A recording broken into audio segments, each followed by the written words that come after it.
I'm glad to have you here. Follow my story until the end and comment the city you're watching from. My name is Karen Miller, and for most of my early life, I was just a girl from the wrong side of town who believed in the American dream. I grew up watching my parents work themselves to the bone for little reward, and I promised myself my life would be different. I'd build something meaningful, something lasting. When I met John Miller at a friend's barbecue in the summer of 1985, I thought fate had finally smiled on me. He was handsome, confident, and came from a family that seemed to have everything mine didn't: stability, connections, and a successful trucking business that had been in the family for 2 generations. "You're different," John told me on our third date, as we sat in his car overlooking the city lights. "Most women I meet want to talk about my family's business right away, but you haven't even asked," I laughed, tucking my hair behind my ear. "Maybe I'm more interested in you than your family's trucks." What I didn't tell him was how intimidated I felt by his background. The Millers weren't just middle class, they were respectable, established. His father had built Miller Transport from a single truck into a fleet of 30. His mother, Martha, was active in the country club and local charities. And there I was, a girl whose father worked at the steel mill and whose mother cleaned houses to make ends meet. Despite the differences in our backgrounds, John and I fell deeply in love. When he proposed 6 months later, I said yes without hesitation. The wedding was small, my choice, though Martha pushed for something more elaborate, and we moved into our first home, a modest starter house on the edge of a good neighborhood. "This is just temporary," John promised as we carried boxes inside. "In 5 years, we'll be in that neighborhood." He pointed toward in the hills where the executive homes stood like sentinels over the city. I believed him. I believed in us. The first signs of trouble came during our wedding reception. Martha Miller, elegant in her powder blue dress and pearl necklace, cornered me by the bathroom. "John could have had anyone," she said, her smile thin as paper. "I hope you appreciate what you're marrying into." I remember smiling back, determined to be gracious. "I appreciate John for who he is. Mrs. Miller, the business is wonderful, but it's your son I fell in love with." Her eyes hardened slightly. "Of course, dear. Just remember, the Miller name means something in this town. We have standards to uphold." Those words followed me through the early years of our marriage. Martha never missed an opportunity to remind me of my outsider status. Sunday dinners at this Miller home became exercises in restraint, with Martha questioning my cooking. "You don't use fresh herbs." My homemaking. "Oh, you buy ready-made curtains." And eventually, my parenting. When Ryan was born in 1991, our world shifted in the most beautiful way. He had John's strong jaw and my eyes, and from the moment the nurse placed him in my arms, I knew I'd do anything to protect him. John was a proud father, bringing cigars to the office and showing off pictures to anyone who'd look. For a while, we were truly happy. I stopped working my receptionist job to stay home with Ryan, and though money was tighter, we managed. I poured every ounce of myself into motherhood. I stayed up through Ryan's fevers, read to him for hours, and made homemade baby food because the jars were too expensive. When he took his first steps across our living room carpet, both John and I cried with joy. But as Ryan grew, I noticed Martha's influence creeping in. She'd bring expensive gifts we couldn't afford, designer clothes for a toddler who preferred mud puddles, educational toys from catalogs when plastic blocks would have delighted him just as much. "He should have the best," she'd say if I objected. "Every Miller child does." John would shrug off my concerns. "Let Mom have her fun." It's not hurting anyone. But it was. It created expectations I couldn't meet. It placed a wedge between the life we could provide and the life Martha thought appropriate for a Miller.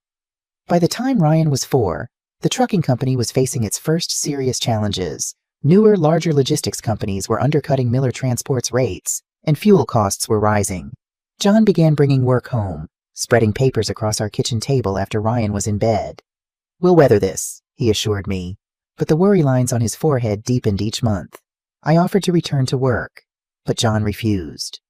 "A Miller wife does not have to work," he said, echoing his mother's values. "I'll handle this." I should have pushed harder. I should have seen what was coming. But I trusted my husband, and that trust would cost me everything. The cracks in our life together appeared slowly at first. John started coming home later, often bringing the scent of whiskey with him. Our conversations grew shorter, our laughter rarer. "It's just stress," he'd say when I asked if he was okay. "The business is going through a rough patch," but rough patch became our new normal. By 1996, when Ryan was 5, John had changed from the attentive husband and father I'd married to a man I barely recognized. He was irritable, defensive, and increasingly secretive about the company's finances. One night after Ryan was asleep, I found John in our home office, a glass of bourbon in hand as he stared at a stack of papers. "John," I said softly, "we need to talk about what's happening." He looked up, his eyes bloodshot. "Nothing's happening that I can't handle." "Then why are you drinking every night? Why won't you talk to me anymore?" He took a long sip before answering. "You wouldn't understand. This is business." "I'm your wife," I said, my voice cracking. "Let me help. Maybe I could look at the books." "The books are fine," he snapped, slamming his glass down. The bourbon sloshed over the side, staining the papers beneath. "Damn it, Karen. Now look what you made me do." I stepped back, stung by his tone. But as he hurriedly wiped the spill, I caught sight of a bank statement with figures in red. A lot of red. "John, are we in trouble?" I asked quietly. His shoulders slumped. For a moment, I thought he might finally confide in me. Instead, he gathered the papers and shoved them in a drawer. "Go to bed, Karen. I've got this under control." But he didn't. A week later, I was cleaning his office when I found loan documents hidden in his desk. Not bank loans, high-interest loans from names I didn't recognize. Worse, some of the documents had my signature on them, signatures I had never made. My hands trembled as I flipped through page after page. John had borrowed nearly $200,000 from what appeared to be private lenders, and he'd forged my name to secure the loans against our house, the house that was partially an inheritance from my grandmother. That night, I confronted him with the papers spread across our bed. "What the hell were you thinking?" I demanded. "You forged my signature. You put our home at risk." John's face went through a range of emotions: shock, anger, and finally, a deflated resignation. "I had no choice," he said, his voice barely above a whisper. "Dad's company was failing before I took over. He hid it from everyone. The books were a mess. These loans are temporary just to keep us afloat until I can turn things around." "You should have told me," I said. "We're supposed to be partners." He laughed bitterly. "Partners, Karen? You don't know the first thing about running a business. Your father worked the assembly line. What could you possibly contribute?" His words cut deep, but I held my ground. "I could have stopped you from making illegal decisions that put our family at risk. What happens when these loans come due?" "I'm handling it," he insisted, but wouldn't meet my eyes. Over the next few months, I tried to understand the extent of our financial situation. John blocked me at every turn. He moved his paperwork to a locked cabinet at work. He opened a separate bank account. When I suggested we see a financial advisor together, he accused me of not trusting him. Meanwhile, Martha's behavior toward me grew increasingly hostile. Before, she'd been passively dismissive. Now, she became openly critical. At a family dinner, she remarked loudly, "It's a shame John has to work so hard while you stay at home doing... What exactly do you do all day, Karen?" When I mentioned I'd been thinking of looking for part-time work now that Ryan was in kindergarten, she scoffed. "A Miller wife doesn't need to work. Unless, of course, John isn't providing adequately." The dig was deliberate, designed to provoke a response. I saw John's jaw tighten, but he said nothing to defend me.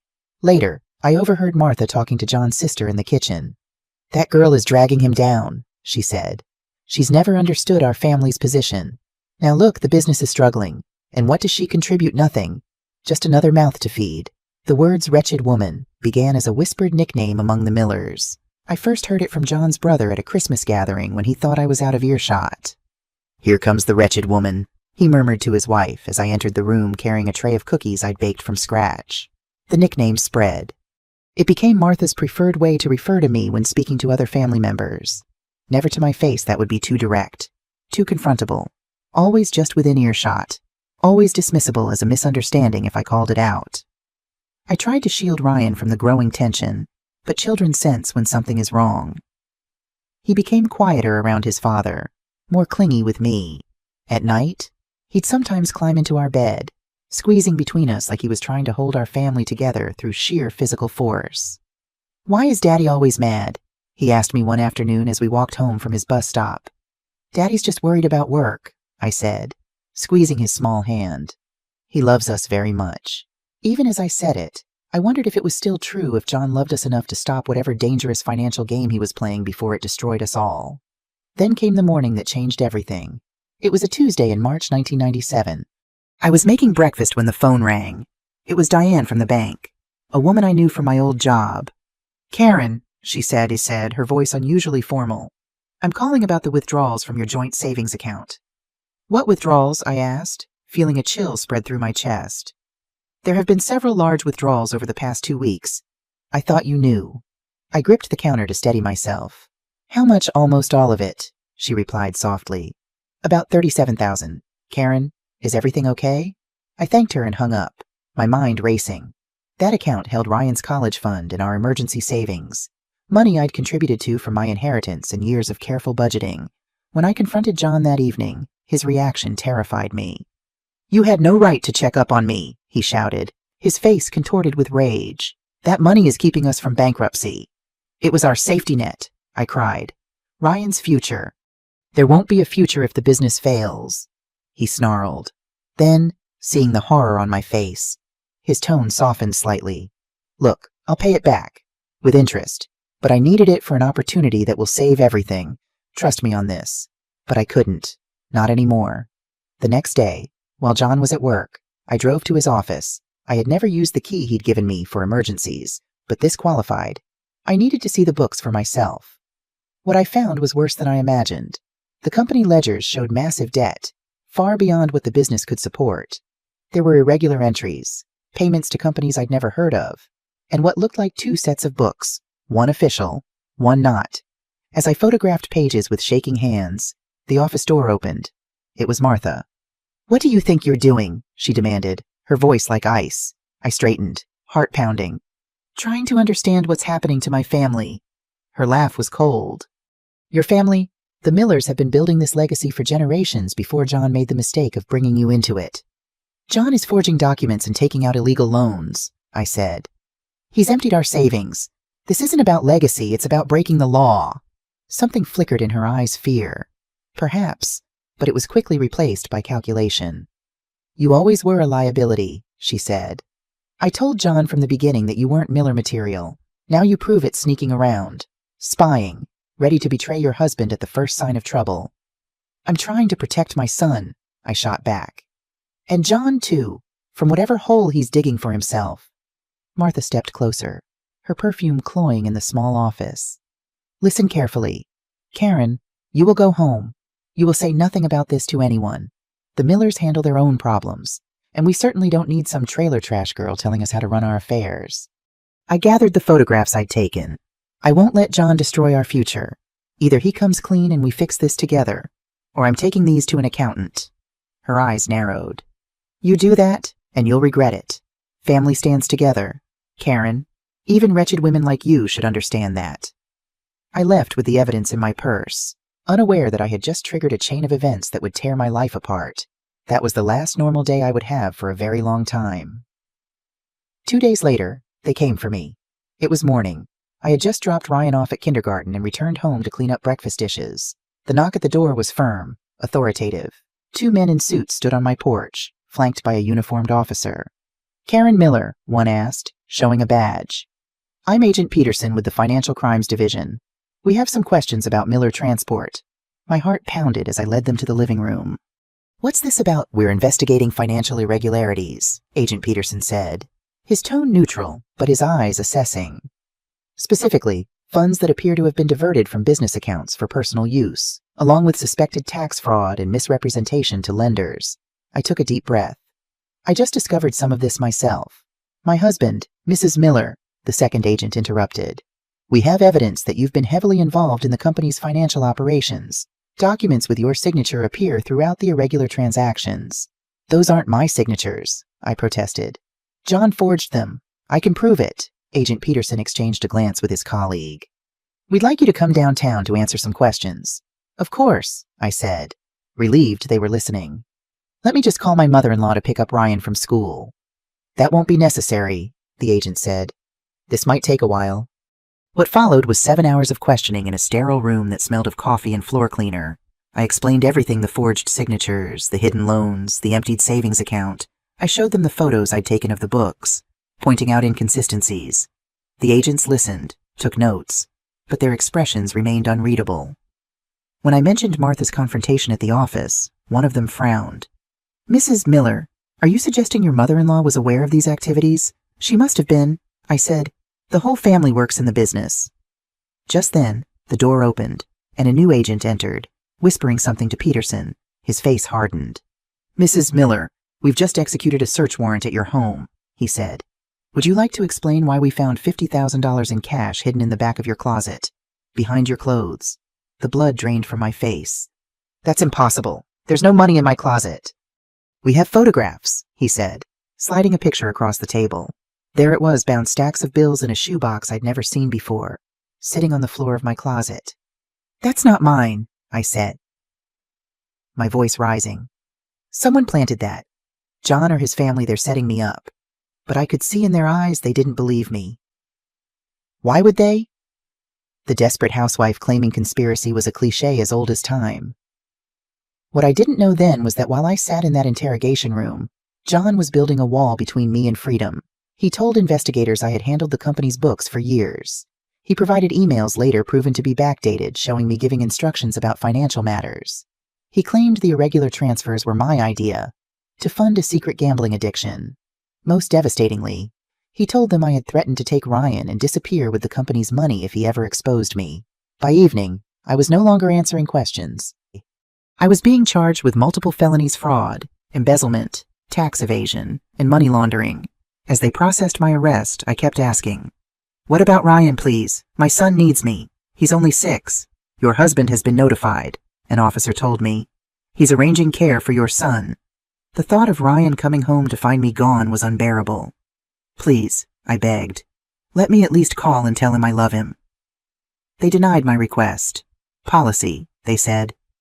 The night in holding was a blur of fluorescent lights, hard benches, and the smell of despair. I didn't sleep. I couldn't stop thinking about Ryan, about what John had done, about how quickly my life had unraveled. The next morning, I was led into court for arraignment, and there, sitting in the gallery, was the entire Miller family: John, his parents, his brother and sister. They sat in a row, faces grim, united against me. But what broke me was seeing Ryan. He sat beside Martha, his little face confused and frightened. When he saw me in handcuffs, his eyes widened. "Mommy," he called out, his voice small in the large courtroom. "It's okay, baby." I tried to reassure him, even as a bailiff steered me toward the defendant's table. "Mommy loves you. Everything's going to be okay." Martha put her arm around him, pulling him close as she whispered something in his ear. His expression changed from confusion to something like fear as he looked back at me. The charges were read.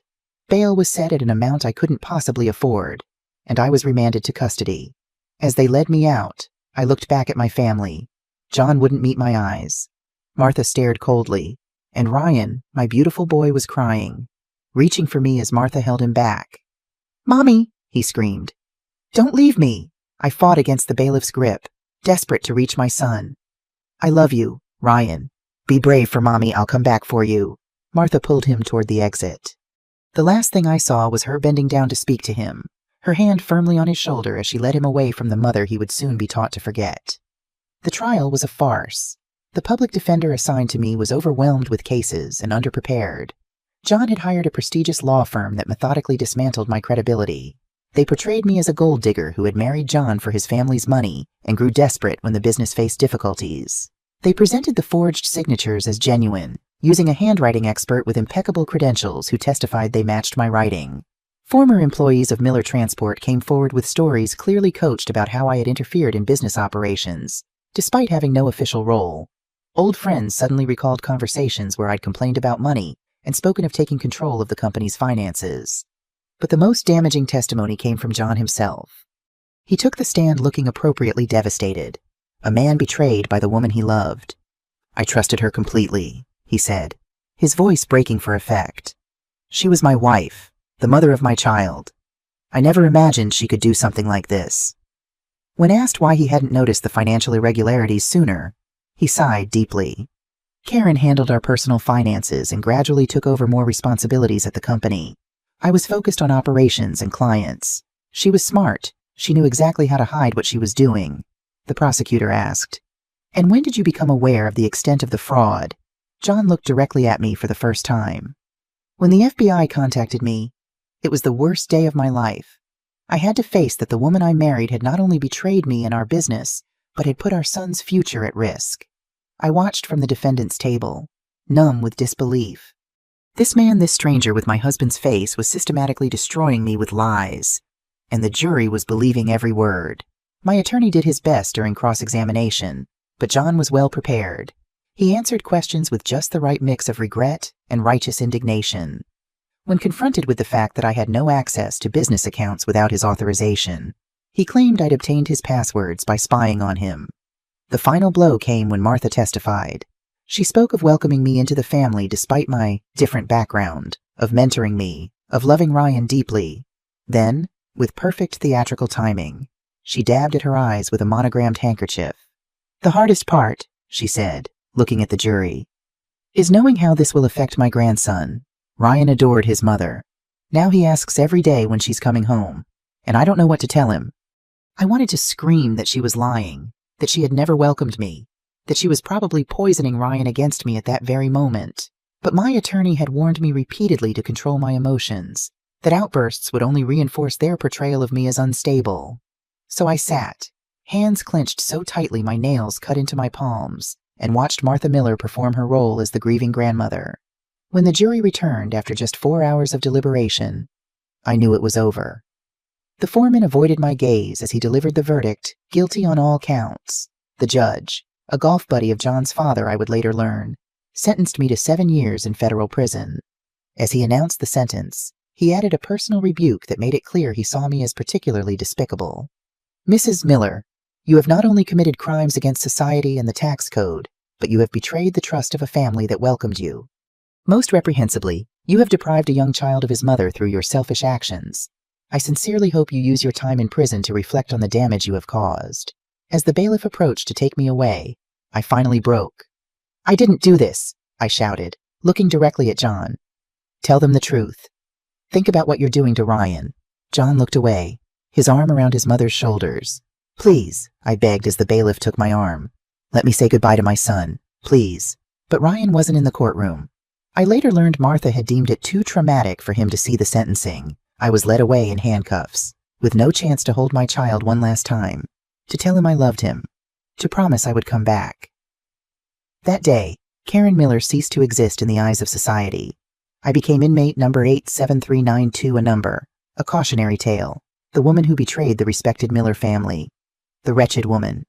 Federal Correctional Institution, Danbury, became my home for the next 7 years.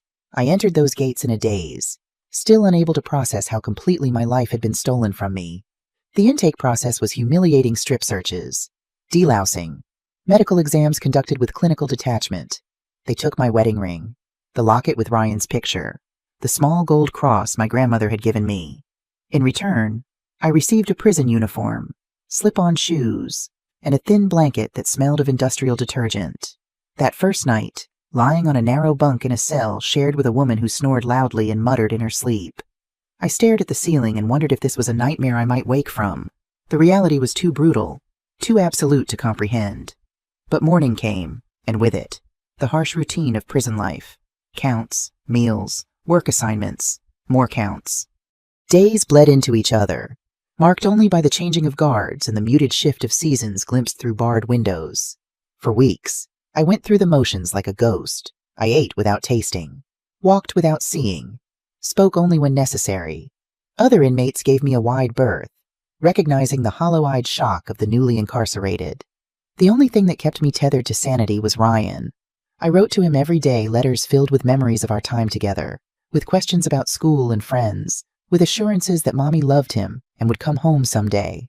I never knew if those letters reached him. Not one was answered. I called the Miller house every Sunday during my allotted phone time. The calls were never accepted. After 3 months, the number was changed to an unlisted one. Mother's Day that first spring was the lowest point. Women around me received cards, awkward crayon drawings, the occasional visit. I sat alone in my cell, having skipped the special visitation hours that only highlighted my isolation. "First one's the hardest," said a voice from the doorway. A tall black woman with graying braids stood there, a paperback book in her hand. "I'm Elaine. You're the banker's wife, right? Trucker's wife," I corrected automatically. "Was," she nodded. entering without waiting for an invitation. My kids didn't write either. First couple years, ex-husband convinced them I was better off forgotten. I looked up, really seeing her for the first time. Did they ever? My oldest started writing after 3 years, she said, sitting on the edge of my bunk. The younger ones followed. Now they visit when they can. She smiled sadly. Kids have good hearts. It's the adults who poison them. That conversation was the beginning of my first prison friendship. Elaine Washington had been an accountant before her ex-husband framed her for his financial crimes, a parallel that wasn't lost on either of us. She'd served 4 years of a 10-year sentence and had learned how to survive the system. Under Elaine's guidance, I slowly emerged from my depression. She encouraged me to join the prison education program, to exercise in the yard, to find purpose in small daily goals. You've got 2 choices in here, she told me bluntly. You can let this place kill you slowly, or you can use it. Learn something. Build something inside yourself they can't take away. I chose the latter. I enrolled in every business and finance course offered through the prison's limited education program. I read voraciously textbooks, financial journals, anything I could get through the prison library. When those resources proved insufficient, Elaine introduced me to another inmate who worked in the administration office and could request specific materials from the public library. At night, after lights out, I would lie in my bunk and apply what I'd learned to hypothetical business scenarios, mentally solving problems and creating strategies. It was a way to escape the confines of my cell, to exercise the part of me that hadn't yet surrendered to despair. The prison librarian, Mrs. Patel, became another ally. She noticed my interest in business literature and began setting aside relevant books and magazines. You have a good mind for systems, she observed one day as I returned a textbook on corporate finance. What will you do with this knowledge when you leave? I hadn't allowed myself to think that far ahead. I don't know. Who would hire an ex-con? She smiled gently. Perhaps you won't need to be hired. Perhaps you'll build something of your own. The idea took root, growing alongside my studies. I began to imagine a future beyond prison walls, not a return to my old life, which was irrevocably lost, but something new. Something built with the knowledge I was accumulating and the resilience I was developing through suffering. News about Ryan came sporadically and indirectly. A new inmate who lived in our town mentioned seeing the Miller boy at a school basketball game. Tall kid, good player, she said, not realizing she was describing my son. He would have been 10 by then. Later, a guard who recognized my last name mentioned that his daughter attended the same private school as some kid named Miller, whose dad ran that trucking company that got in trouble a while back. From him, I learned that Ryan was on the honor roll, that he still played basketball, that he seemed like a good kid. Each crumb of information was precious. I held them close, building a patchwork image of the boy who was growing up without me. In my mind, he still had my eyes, still had the cowlick at the crown of his head that never lay flat, still had the laugh that could illuminate a room. I tried to track John's life as well, less from any lingering attachment than from a need to understand what had happened to our family. Through newspaper articles and business journals in the prison library, I learned that Miller Transport had survived its financial troubles. John had restructured the company, a sanitized term for what I suspected was a complete overhaul using insurance money and possibly new investors. There was no mention of fraud or financial crimes. The Miller name had been protected, the scandal buried. John had emerged unscathed, his reputation intact, while I rotted in prison for his crimes. In my 4th year of incarceration, Elaine was released. Before leaving, she held me in a long embrace. Don't let the bitterness eat you, Karen, she whispered. It'll hollow you out faster than this place ever could. I don't know how to let it go, I admitted. They stole everything from me. She pulled back, her hands firm on my shoulders. Then take it back. Not the same life that's gone, but something better, something they can't touch. She pressed a slip of paper into my hand. My sister's address. When you get out, you contact me. I'll help you land on your feet. After Elaine left, the days grew longer again. I threw myself even deeper into my studies, now including real estate, investment strategies, and small business management. I began to formulate a plan for life after prison, a plan built around financial independence and eventually, a reconnection with Ryan, who would be a teenager by the time I was released. I also started writing letters to him again, but with a different approach. Instead of sending them to the Miller house, where they would likely be intercepted, I saved them in a journal. Someday, I promised myself, he would read these words and understand that I had never stopped loving him, never stopped fighting to return to him. In my 5th year, I received my first and only visitor, my Aunt Louise. She had been overseas with her military husband when I was arrested and had only recently returned to find me incarcerated. She came bearing photographs of Ryan she had surreptitiously taken at a school function, the first images I'd seen of my son in 5 years. I barely recognized him. The round-faced little boy had been replaced by a lanky preteen with John's jawline, and, still, unmistakably, my eyes.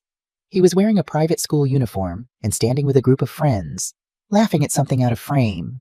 "He looks happy," I said, my voice breaking as I traced his face with a trembling finger.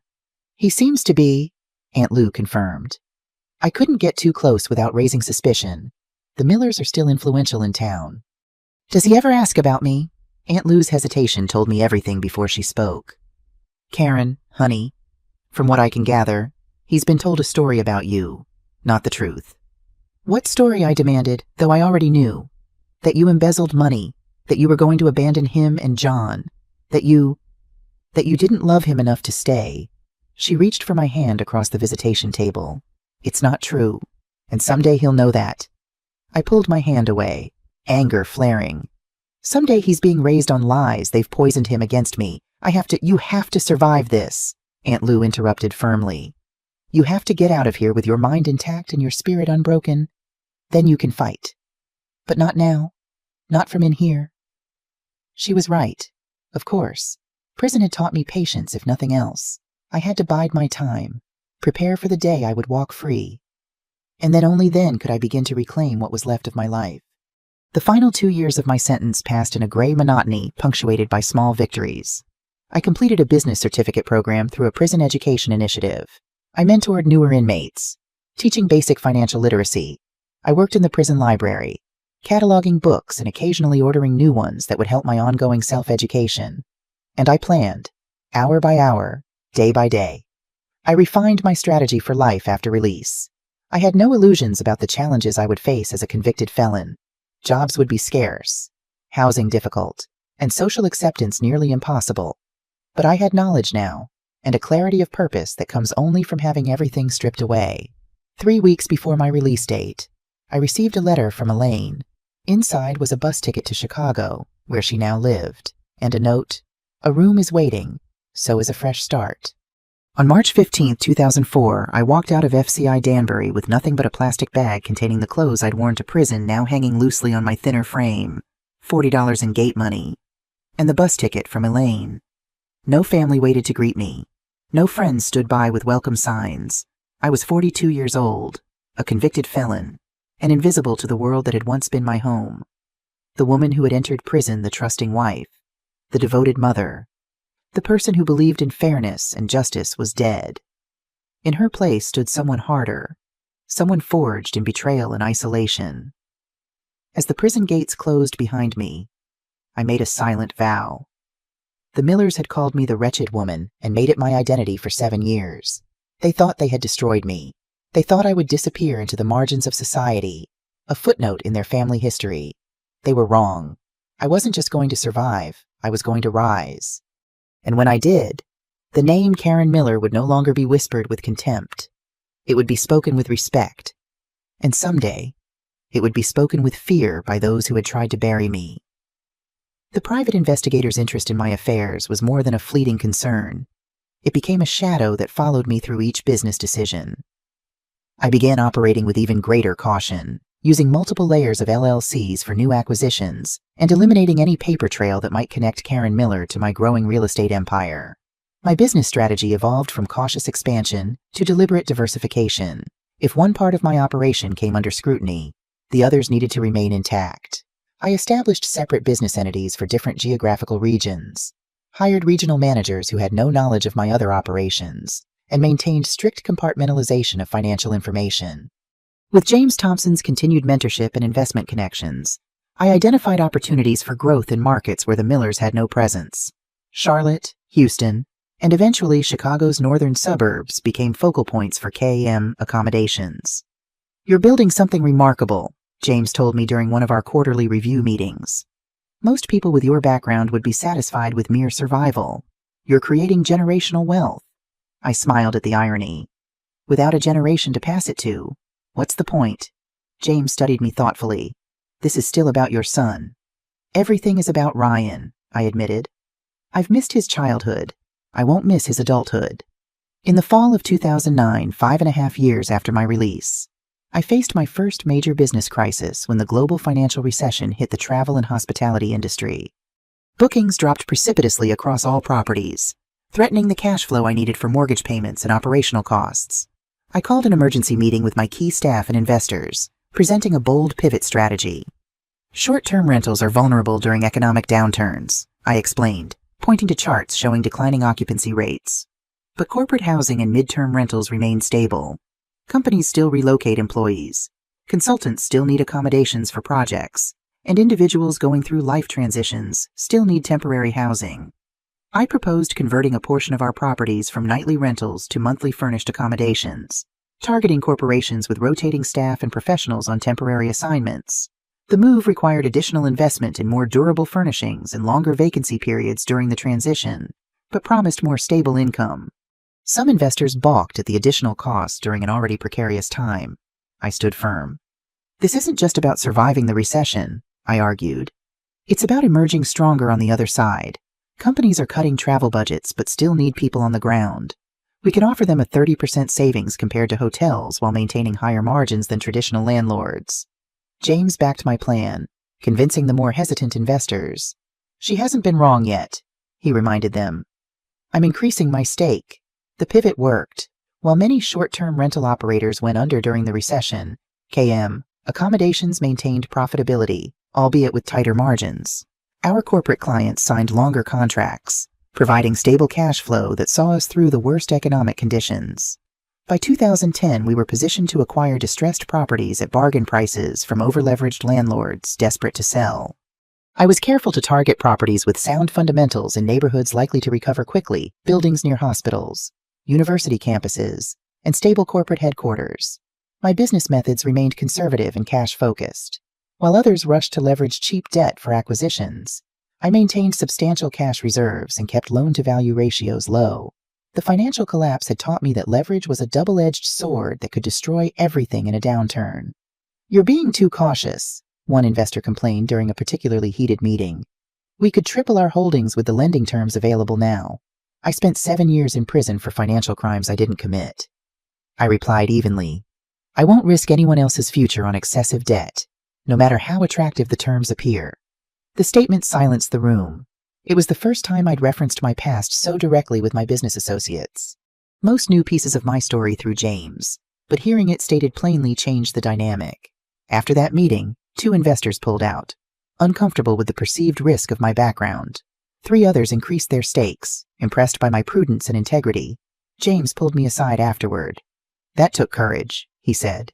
But it was the right move. This business is built on your judgment. They needed to understand where that judgment comes from. By my 6th year of freedom, KM accommodations had weathered the recession and emerged stronger. With 32 properties across 5 cities, my personal net worth, while still modest compared to established real estate players, had crossed the 7-figure threshold, an achievement that would have seemed impossible during those first desperate days after my release. Yet despite this success, I lived simply. My Chicago condo was comfortable, but not luxurious. I drove a reliable but unassuming car. I had no expensive hobbies, no lavish vacations, no designer wardrobe. Every dollar beyond my basic needs was either reinvested in the business or added to what I privately called my Ryan Fund money, set aside for the future I hoped to rebuild with my son. In the spring of 2011, Aunt Louise called with news that sent my carefully laid plans into acceleration. Ryan's been accepted to Northwestern, she said, her voice brimming with pride. Full academic scholarship. Karen, he's going to be in Chicago next fall. My heart raced. Chicago, are you sure? Positive. Martha's been bragging about it at church. Though she's not happy he'll be so far from home. She wanted him to attend state like his father. My mind whirled with implications. My son, my boy, would be in the same city where I'd built my new life. The proximity was both thrilling and terrifying. Does he know I'm in Chicago? I asked. I don't think so, Aunt Louise replied. He knows you're alive, I made sure of that much, but the Millers have kept him in the dark about your whereabouts. After the call, I paced my apartment for hours, calculating risks and possibilities. Ryan would be 18 by the time he started college, legally an adult, free to make his own decisions about whom to contact. But approaching him too soon could backfire spectacularly if the Millers had poisoned him against me completely. I needed more information about his current thinking, his relationship with John and Martha, his understanding of the past, and I needed a plan for how and when to make my presence known. After careful consideration, I contacted Linda Martinez. I need a private investigator, I told her. Someone discreet, ethical, and very thorough. They'll be looking into my own son, so this needs to be handled delicately. Linda recommended a former police detective who specialized in sensitive family matters. Thomas Reeves was in his 50s, with a calm demeanor and kind eyes that belied his sharp investigative skills. I met him at Linda's office, where I could speak freely under attorney-client privilege.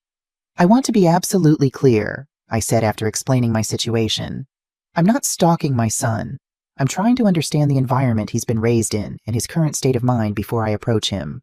I don't want to cause him additional trauma. Reeves nodded. I understand. Mrs. Miller, my job isn't just to gather information, it's to assess potential harm. If I believe your contact would be damaging to him, I'll tell you. That's exactly what I need, I said, relieved. Complete honesty, even if it's not what I want to hear. For the next 3 months, Reeves conducted a thorough but unintrusive investigation.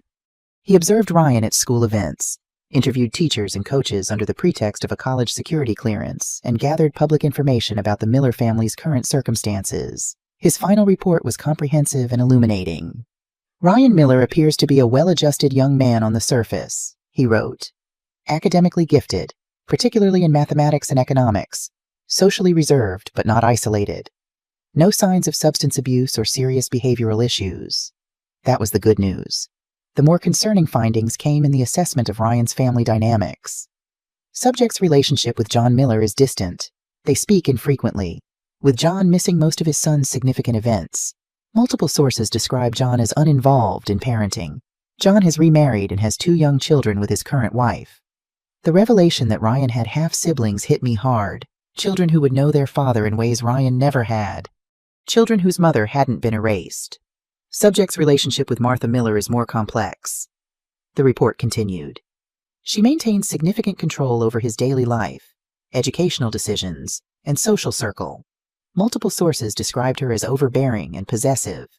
Ryan demonstrates subtle resistance behaviors, missed check-ins, independent decision-making about college, but generally complies with her expectations. Most importantly, Reeves had managed to gauge Ryan's awareness of me. Subject knows his mother is alive and was incarcerated. Information about circumstances appears limited and heavily filtered. When your name was mentioned indirectly in conversation with a classmate whose parent knew you, subject became attentive but did not ask questions. This suggests curiosity but caution, possibly fear of repercussions for expressing interest. The report concluded with Reeves's professional assessment. In my opinion, direct contact would be premature at this stage. Subject appears to be using college as an opportunity to establish independence from controlling family influences. This natural separation may create space for him to seek information about you on his own terms. A gradual approach that allows him agency in the process would likely be more successful than an immediate revelation. I read the report multiple times, absorbing every detail about my son's life. The boy I'd left behind at 6 was now nearly 18, a young man shaped by forces I couldn't control, carrying burdens I hadn't been able to protect him from. Reeves's recommendation for patience was sound, but difficult to accept when Ryan would soon be so close. Nevertheless, I developed a measured approach. I would not ambush him or force a reunion. Instead, I would create conditions where he might discover me, where curiosity could lead to contact if he chose it. First, I established a more public profile for my business. KM Accommodations had operated in the shadows for years, but now I authorized a professional website with my full name and a brief biography. I didn't mention my conviction that information was readily available to anyone who searched my name, but I didn't hide my identity either. Next, I purchased a home in the northern suburb of Evanston, close to Northwestern's campus. The house was modest by neighborhood standards, but well-maintained, with a small yard and a converted garage that could serve as a guest apartment. It would be my primary residence going forward, managed through yet another LLC to maintain privacy until I chose to reveal myself. I also established a small scholarship at Northwestern for students studying business with an interest in entrepreneurship. The Karen Miller Second Chance Scholarship wasn't large enough to attract media attention, but would exist in university records. Another breadcrumb for Ryan to potentially discover. These measures struck a balance between making myself findable and respecting Ryan's need for space. If he searched for me as I believed he eventually would, he would find a successful businesswoman who had rebuilt her life, not a bitter ex-convict consumed by revenge. The strategy required patience I wasn't sure I possessed. As August approached and freshman orientation loomed, I found myself driving past Northwestern's campus with increasing frequency, hoping for glimpses of incoming students and their families. I knew the move-in schedule from the university's website, and the temptation to accidentally appear during that time was nearly overwhelming. Aunt Louise provided a vital reality check during one of our weekly calls. "You've waited 7 years in prison and 7 years rebuilding your life," she reminded me. "Don't risk everything by rushing now. Let him find his feet at college before you complicate his world." She was right. Of course, Ryan would be experiencing enough upheaval adjusting to college life. Adding the shock of his long-lost mother's reappearance could derail his fresh start completely. So I focused on my business, which continued to expand despite my personal preoccupations. I opened a small corporate office in downtown Chicago, hired an operations director to handle day-to-day management, and began exploring opportunities in commercial real estate as a natural extension of our corporate housing services. The work kept me grounded as fall arrived and Northwestern's campus filled with students. I limited myself to occasional drives through campus, never lingering, never searching too obviously for a familiar face among the thousands of young people navigating their new environment. In October, I received a call from Thomas Reeves. "Mrs. Miller, I thought you should know that Ryan has been asking questions about you." My heart leapt. What kind of questions, to whom? He approached a history professor who specializes in wrongful convictions, asked about researching a case from the late 90s involving a woman convicted of embezzlement from a family business. Did he mention me by name? No, but the professor suggested he was speaking about a personal connection.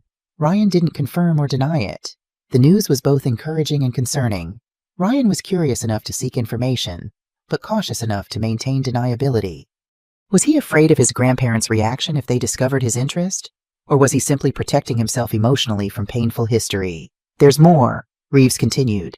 "He's been on your company website. The university tracks student internet usage on campus networks, not the content, just the domains. Your site appeared in a routine security scan because it's categorized as a local business.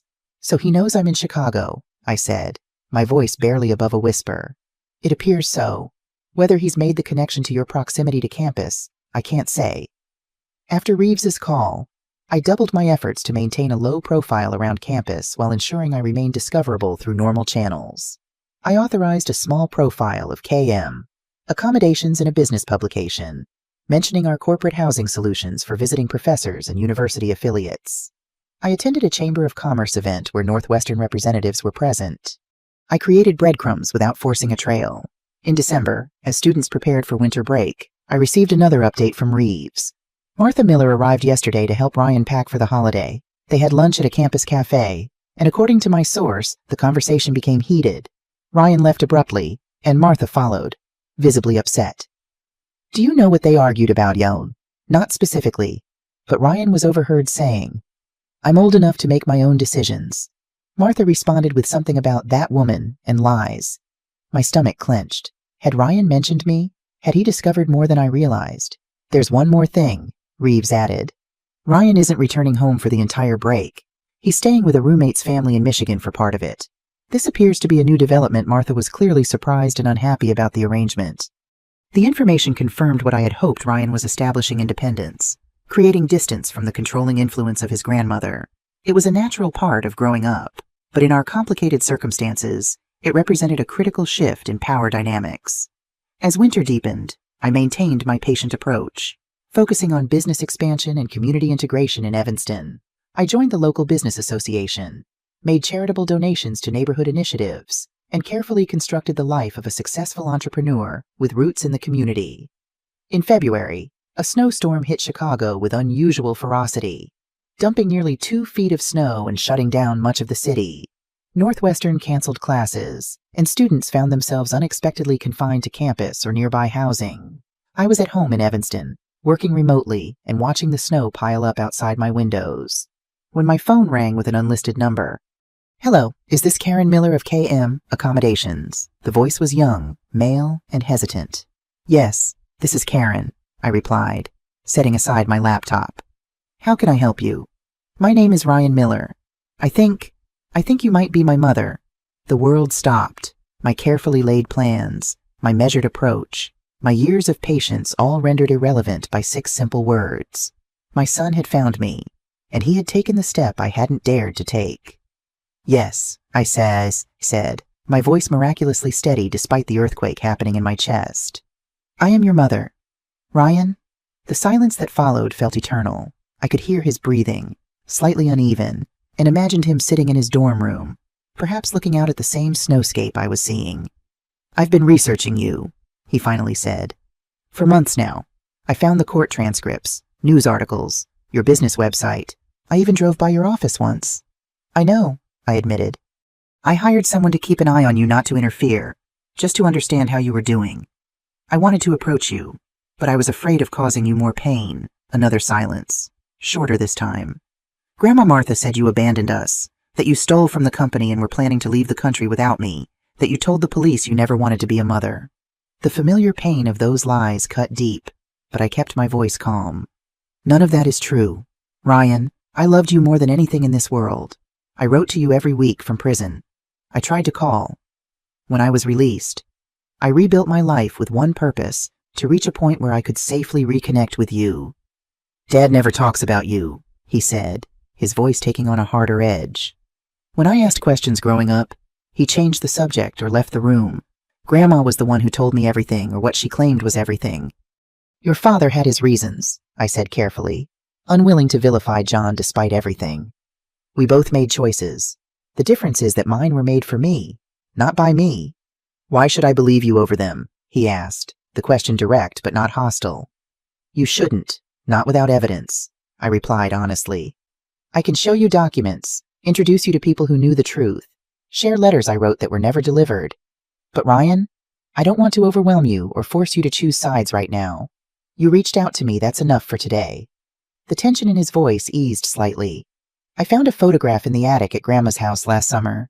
You were holding me at what looked like my 2nd birthday. You didn't look like someone who didn't want to be a mother. My eyes filled with tears at the memory. Your 2nd birthday. You smashed cake all over your face and then tried to hug everyone. Your dad took that picture. We were happy then. Ryan. All of us. For the first time, I heard a small laugh from him. I've always made a mess when I eat. Grandma hates it. You get that from me, I said, smiling through my tears. Your father was always neat, even as a child, according to your grandmother. The conversation continued for almost an hour, careful, circling around the most painful subjects, focusing instead on small connections, shared traits, neutral memories. Ryan asked about my business, and I explained my path after prison without bitterness or blame.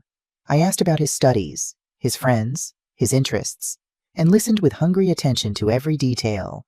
As the call neared its end, he grew more serious. Grandma would be furious if she knew I called you. You're 18 now, I reminded him gently. You have the right to know your own history, to make your own decisions about relationships. I'm not ready to tell her, he admitted. Or Dad. I need time to process everything, to figure out what's true. I understand, I assured him. This is entirely on your terms. Ryan, you decide when, where, and if we continue this conversation. I've waited 14 years to hear your voice. I can wait as long as you need for what comes next. After a moment's hesitation, he asked, would it be okay if I called you again, maybe after midterms? I would like that very much, I said, fighting to keep my voice steady. When the call ended, I sat motionless, phone still clutched in my hand, overwhelmed by emotions too complex to name. My son had reached across the chasm that separated us, had taken the first step toward bridging years of absence and lies. It wasn't reconciliation, not yet, but it was a beginning. Over the following weeks, Ryan and I established a tentative communication pattern. He would call every few days, usually in the evening when his roommate was at the library. Our conversations remained cautious, but grew incrementally more open as he tested my responses, looking for inconsistencies or manipulations he'd been warned to expect. I answered every question truthfully, even when the truth was uncomfortable. Yes, I had been in prison. Yes, the Millers had wealth and connections that I lacked. Yes, there were aspects of his childhood I couldn't share because I hadn't been there, but I also shared documentation court transcripts that showed the flimsy evidence against me. Letters returned unopened, records of my attempts to maintain contact. I connected him with Linda Martinez, who confirmed my version of events from a legal perspective. I introduced him via phone to Elaine, who had known me in prison and could attest to my unwavering focus on returning to him. Slowly, painfully, Ryan began to reconstruct his understanding of the past. The process wasn't linear. He would seem convinced of my innocence one day, then return to doubt after speaking with Martha. He was caught between contradictory narratives, trying to reconcile the grandmother who had raised him with the mother who had been erased. In late March, he asked to meet in person. Not in public, he specified. Somewhere private. I don't want anyone from Northwestern to see and mention it to the alumni network. Word might get back to Grandma. I suggested my home in Evanston. It's close enough to campus that you could walk, but in a neighborhood where students rarely go. We set a date for the following Saturday afternoon. I spent the intervening days in a state of controlled panic, cleaning obsessively, preparing Ryan's favorite foods based on casual mentions in our conversations, selecting photographs and documents that might help him understand our shared history. When the doorbell rang precisely at 2 o'clock, I forced myself to wait 3 seconds before opening it. And there he was, my son, standing on my porch, tall and lean in a Northwestern sweatshirt and jeans, my eyes wary but determined. "Hi," he said simply. "Hello, Ryan," I replied, stepping back to let him enter. "Welcome." He crossed the threshold hesitantly, scanning the living room with the careful attention I recognized from my own tendency to assess new environments. His gaze lingered on a framed photograph on the mantel, a school picture of him at 10 that Aunt Louise had smuggled to me years before. "You've had that all this time?" he asked. I nodded. "Aunt Louise sent it to me in prison. It was one of the few images I had of you growing up. I've kept it with me through every move, every change." He moved closer to examine the photo, then turned to study me directly. I stood still under his scrutiny, allowing him to reconcile the mother he vaguely remembered with the woman before him now. "You look different from what I remember," he finally said. "But your eyes are the same." "You have them too," I replied softly.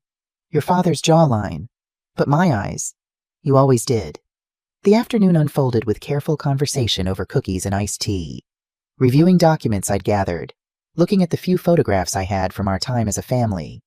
Ryan asked pointed questions about the financial crimes I'd been accused of, displaying a sophisticated understanding of business operations that surprised me.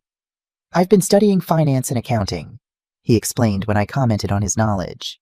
"I wanted to understand exactly what you were supposed to have done." "And what conclusions did you reach?" I asked, heart pounding. He frowned slightly. "The case against you was circumstantial at best.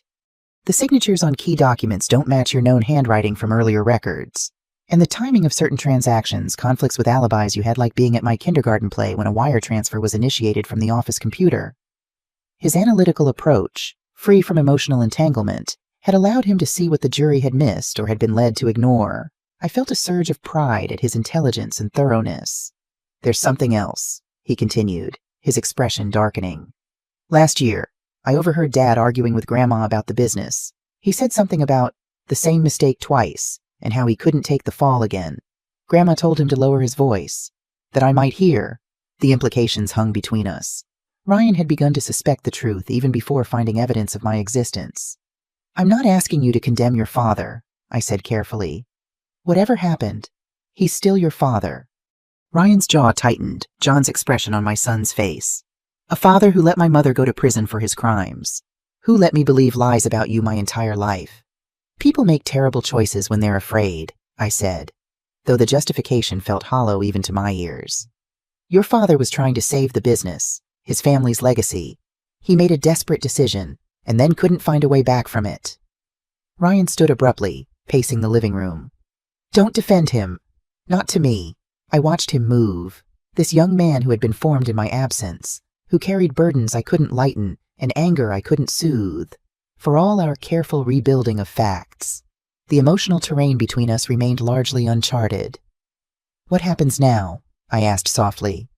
"What do you want from this relationship, Ryan?" He stopped pacing, looking suddenly young and uncertain. "I don't know. I'm still processing everything. Part of me wants to confront Dad and Grandma, demand the truth. Part of me wants to pretend I never found out. Go back to the life I had before. And what about me? I asked, voicing the question that terrified me most. Do you want me in your life going forward? Ryan was quiet for a long moment, his expression thoughtful. I think I do. Not all at once, not overnight, but yes, I want to know my mother. Those simple words, I want to know my mother, were the most beautiful I had ever heard. Our meeting ended with a tentative plan to continue building our relationship gradually.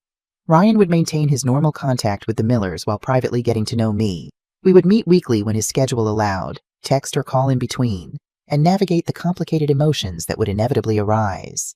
As he prepared to leave, he hesitated at the door. Can I? He began, then stopped, seeming embarrassed.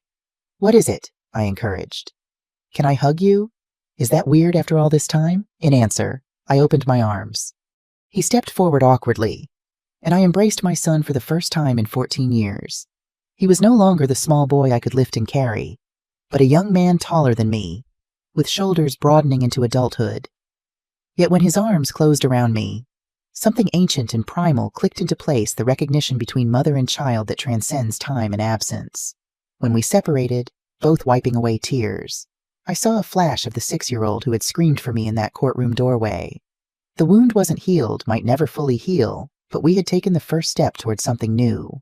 As spring deepened, Ryan and I continued our careful rebuilding. He would visit my home in Evanston every weekend, sometimes staying for dinner, occasionally bringing coursework to complete while I worked nearby. We were learning each other's rhythms, preferences, conversational patterns, the 1,000 small details that families typically absorb over years of daily interaction. During one such visit in late April, Ryan arrived visibly agitated, pacing my living room with nervous energy. Grandma knows something's up, he blurted. She called last night asking weird questions, why I haven't been home to visit, who I'm spending time with, if I've been talking to strangers about family matters. My stomach clenched. Did she mention me specifically? No, but she hinted, said some people might try to take advantage of my naivety and turn me against the family. That I should remember who raised me. The implied threat was clear. Martha was suspicious and beginning to circle protectively or possessively around Ryan. What did you tell her? I asked.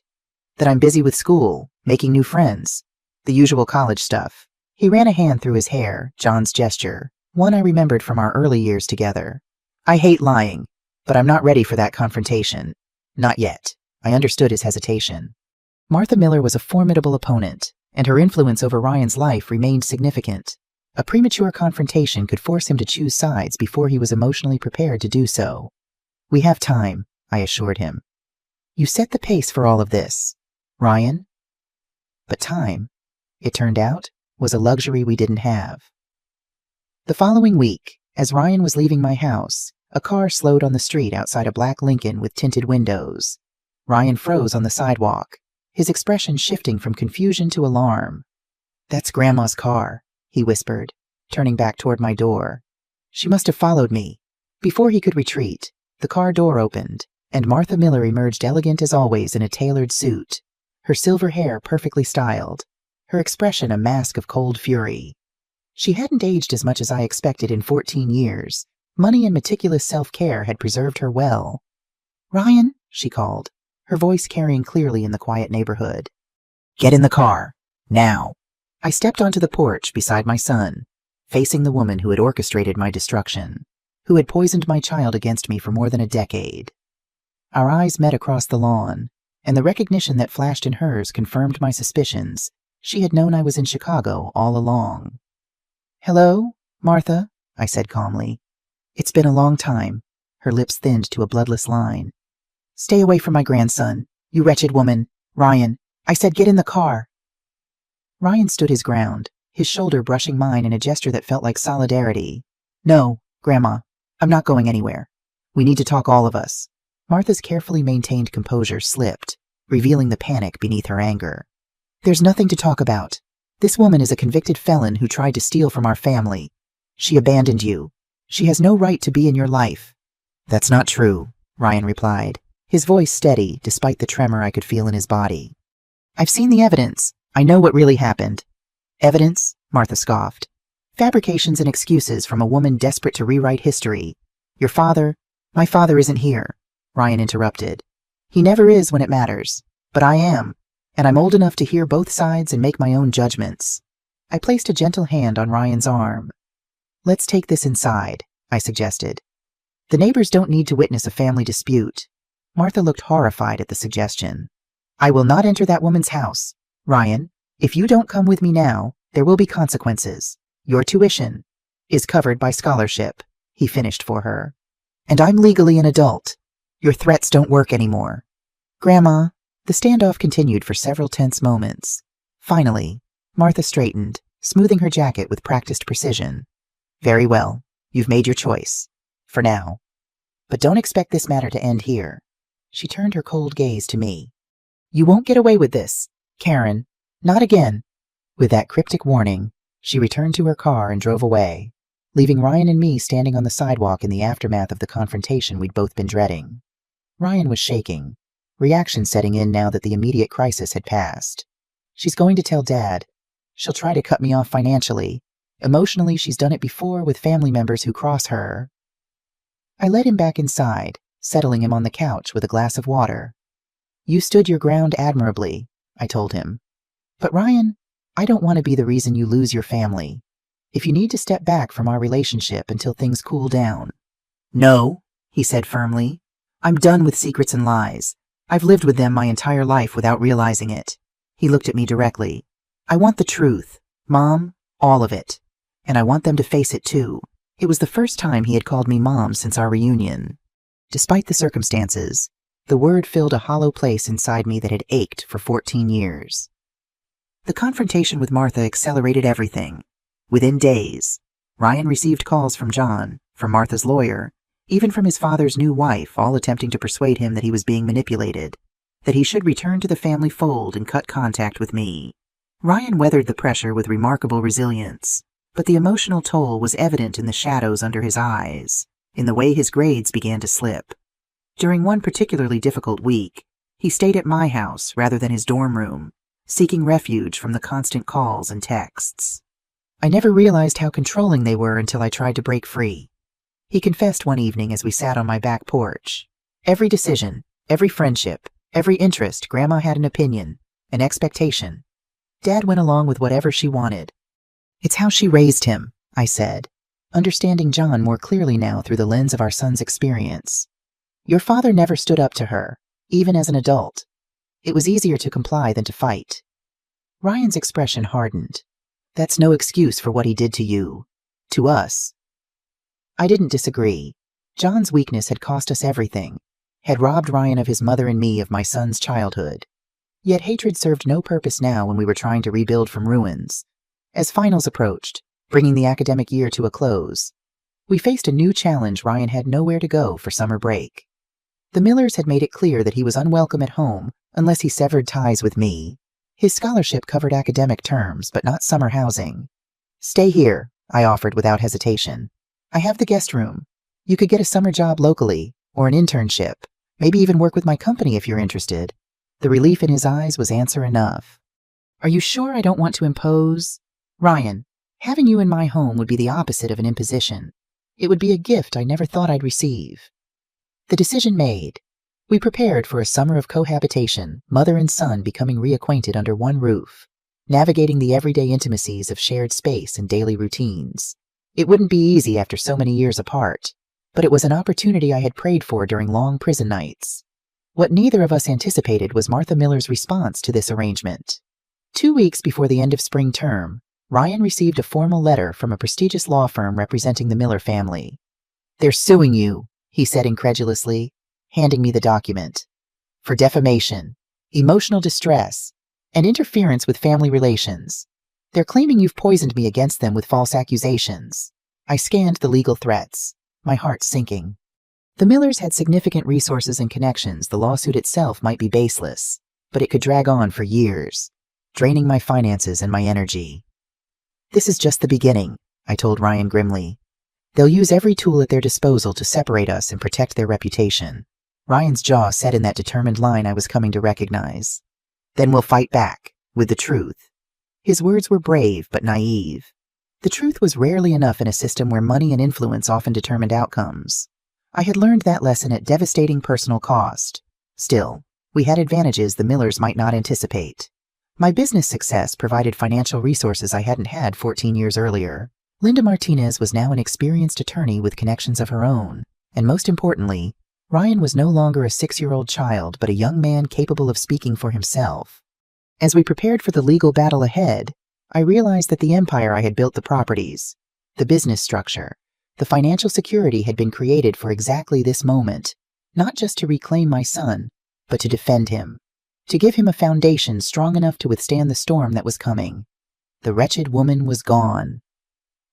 In her place stood Karen Miller, businesswoman, property owner, and most importantly, mother. And this time, I would not be fighting alone. The lawsuit from the Millers hung over our heads like a storm cloud throughout that summer of 2011, while Ryan worked as an intern at KM Accommodations, learning the business from the ground up.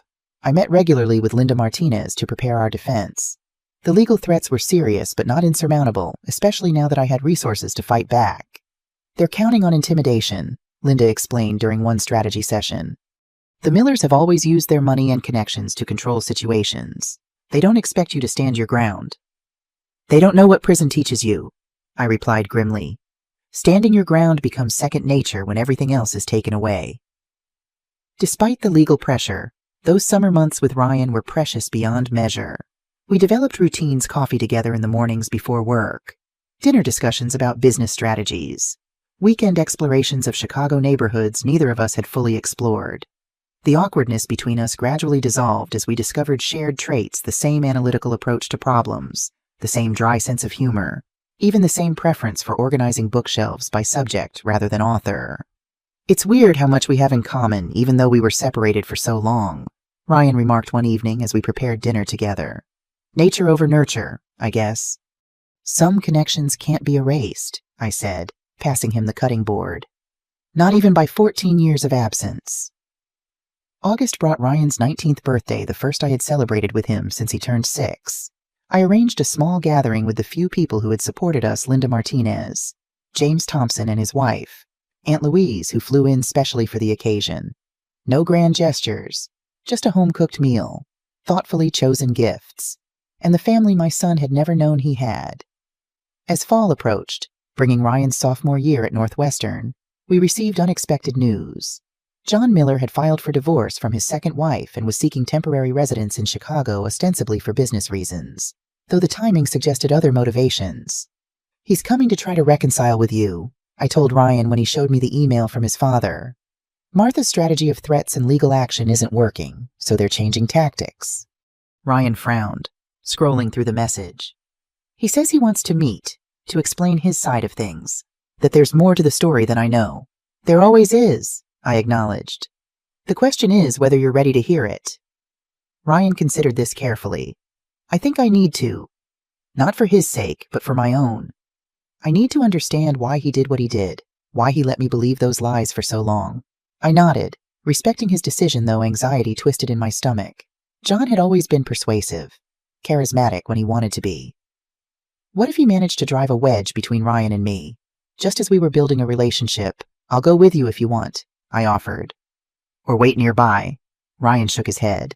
This is something I need to do alone, but I promise I'll tell you everything afterward.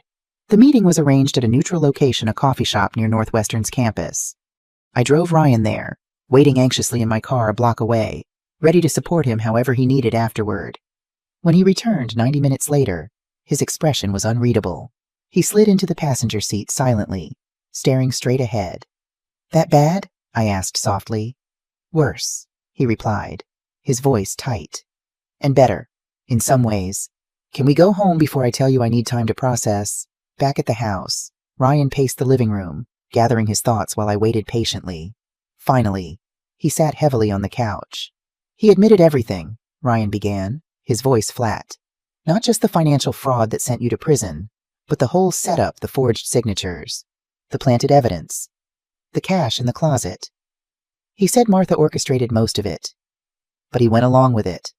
He was too scared to stand up to her, too worried about losing the business. I absorbed this information silently, unsurprised but still pained by the confirmation. He cried, Ryan continued, disbelief coloring his tone. Actually cried, talking about how he's regretted it every day. How he wanted to tell me the truth as I got older, but couldn't find the courage. Said he's been living with the guilt for 14 years. And do you believe him? I asked carefully. Ryan's hands clenched into fists. That's the worst part. I think I do. Not that it excuses anything, but he seems genuinely broken by what he did. He said he's been drinking heavily for years, that his second marriage failed because he couldn't escape the guilt. My heart ached for my son, forced to witness his father's belated remorse.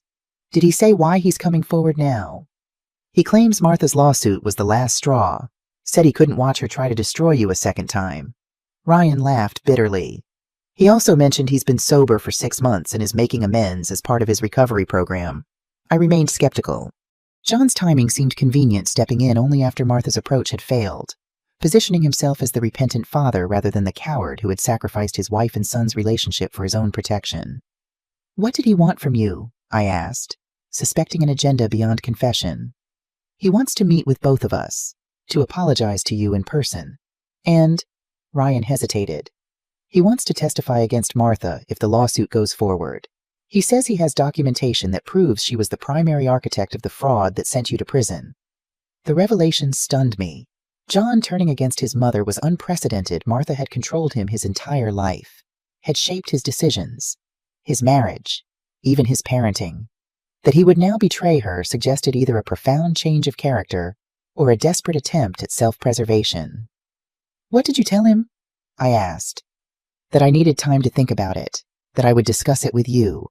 Ryan met my eyes directly. What do you think we should do? The question carried weight beyond the immediate decision about meeting John. Ryan was asking for my guidance, acknowledging my place in his life as a parent whose opinion mattered.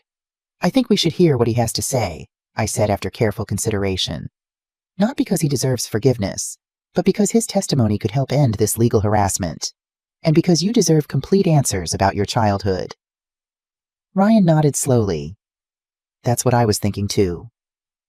The meeting with John was arranged for the following weekend at my home. Neutral territory was no longer sufficient for a conversation of this magnitude. As the day approached, I found myself unexpectedly anxious, not just about John's intentions, but about seeing him after 14 years of separation. The man who arrived at my door was barely recognizable as the husband I had once loved.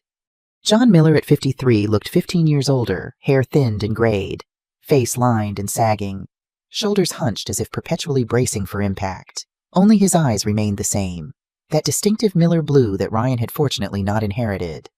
Karen, he said, his voice hoarse. Thank you for seeing me. I nodded stiffly, stepping aside to let him enter. Ryan stood in the living room, arms crossed defensively across his chest. The awkwardness was palpable as we settled in the living room. John perched on the edge of an armchair as if ready to flee at any moment. He cleared his throat several times before speaking. I don't know where to begin, he admitted. Anything I say will sound inadequate. Start with the truth, I suggested coolly. The complete truth. For once. John nodded, running a trembling hand through his thinning hair. The company was in trouble, worse trouble than anyone knew. Dad had been cooking the books for years before I took over, hiding losses, inflating revenues. When he died, I inherited a mess I didn't fully understand. He described discovering the extent of the financial deception, his panic as creditors began closing in, his desperate attempts to secure new financing to keep the business afloat. Mom suggested the first irregular transaction, he continued. Just a temporary transfer. She called it, customer funds moved to cover operational expenses. We'd put it back before anyone noticed. But one transaction became many. Small irregularities grew into significant fraud. When auditors began asking questions, Martha had suggested using me as the scapegoat. She never liked you, John admitted. Thought you weren't good enough for a Miller.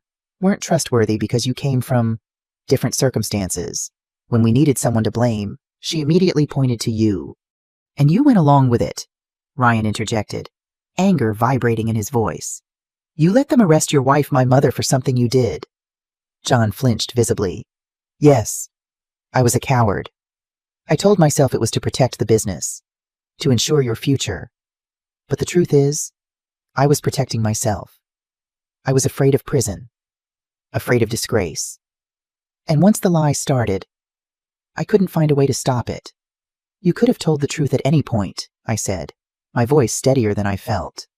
During the investigation, at the trial, after my conviction, during the 7 years I spent in prison, during the 7 years since my release.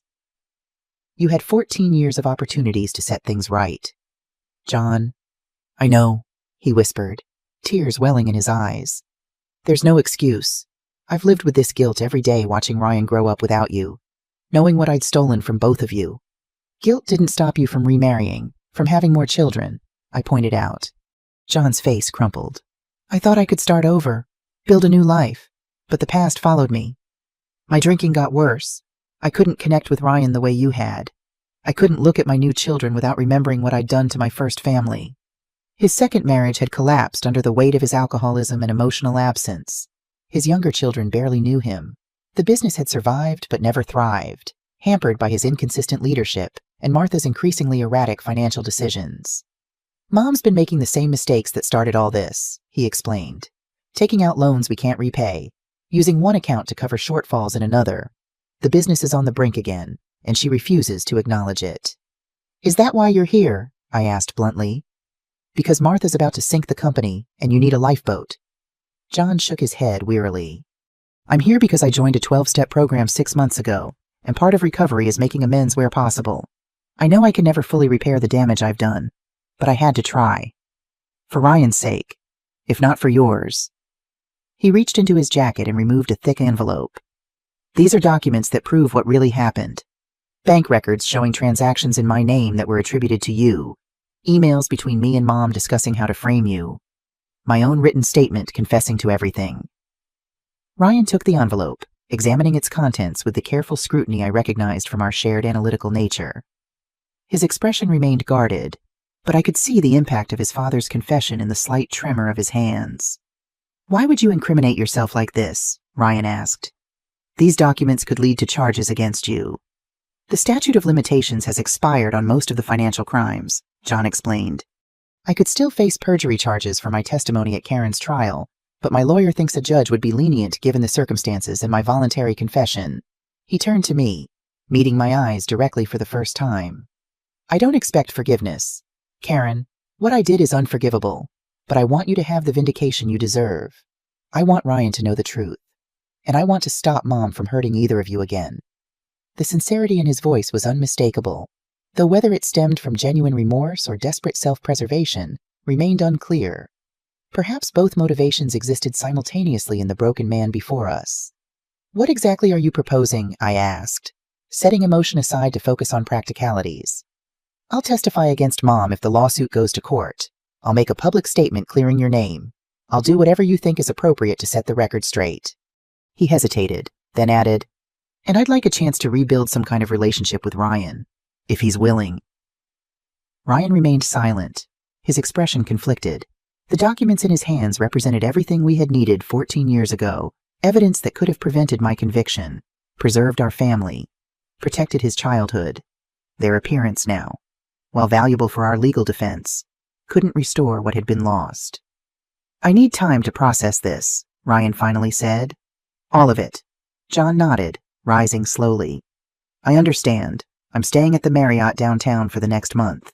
You can reach me anytime. He moved toward the door, then paused, looking back at us, the family he had destroyed with his cowardice. I'm sorry. It's not enough, but it's true. After he left, Ryan and I sat in silence, the envelope of evidence between us like a bomb waiting to detonate. Finally, Ryan spoke, his voice thick with emotion. All those years, I thought you abandoned me. Grandma said you didn't care, that you chose money over being my mother. I was so angry at you. I used to cry myself to sleep wondering why my own mother didn't love me enough to stay. The pain in his words shattered something inside me. I moved to sit beside him, taking his hands in mine. I thought about you every day. Every single day. Ryan, I wrote hundreds of letters they never gave you.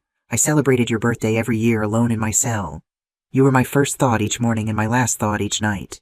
Tears streamed down his face, not the controlled emotion of our earlier reunions, but raw, cathartic grief for the childhood he had lost, for the mother who had been erased from his life. I believe you, he said through his tears. I believe you loved me then. I believe you love me now." I pulled him into my arms, this grown son who still carried the wounded child within him. We cried together, mourning 14 years that could never be recovered, acknowledging the magnitude of what had been stolen from us both. When the storm of emotion had passed, Ryan straightened, wiping his eyes, with a determination that reminded me painfully of myself. He picked up the envelope of evidence. "We're going to use this," he said firmly. "Not just to defend against Grandma's lawsuit, but to clear your name completely. Dad wants to make amends. Let him start by telling the world what they did to you." The conviction in his voice warmed me even as I worried about the path ahead. Using John's evidence meant public exposure, reopening old wounds, subjecting Ryan to potential backlash from Martha and her social circle. But it also meant vindication. Justice delayed, but not denied. The opportunity to reclaim my reputation and remove the stigma of felony conviction that had shadowed me since my release. The decision we made that day would set in motion events neither of us could fully anticipate, events that would ultimately bring Martha Miller face to face with the consequences of her actions and force a final reckoning for the family that had destroyed and then attempted to erase me. Linda Martinez received John's evidence with professional calm that barely concealed her satisfaction.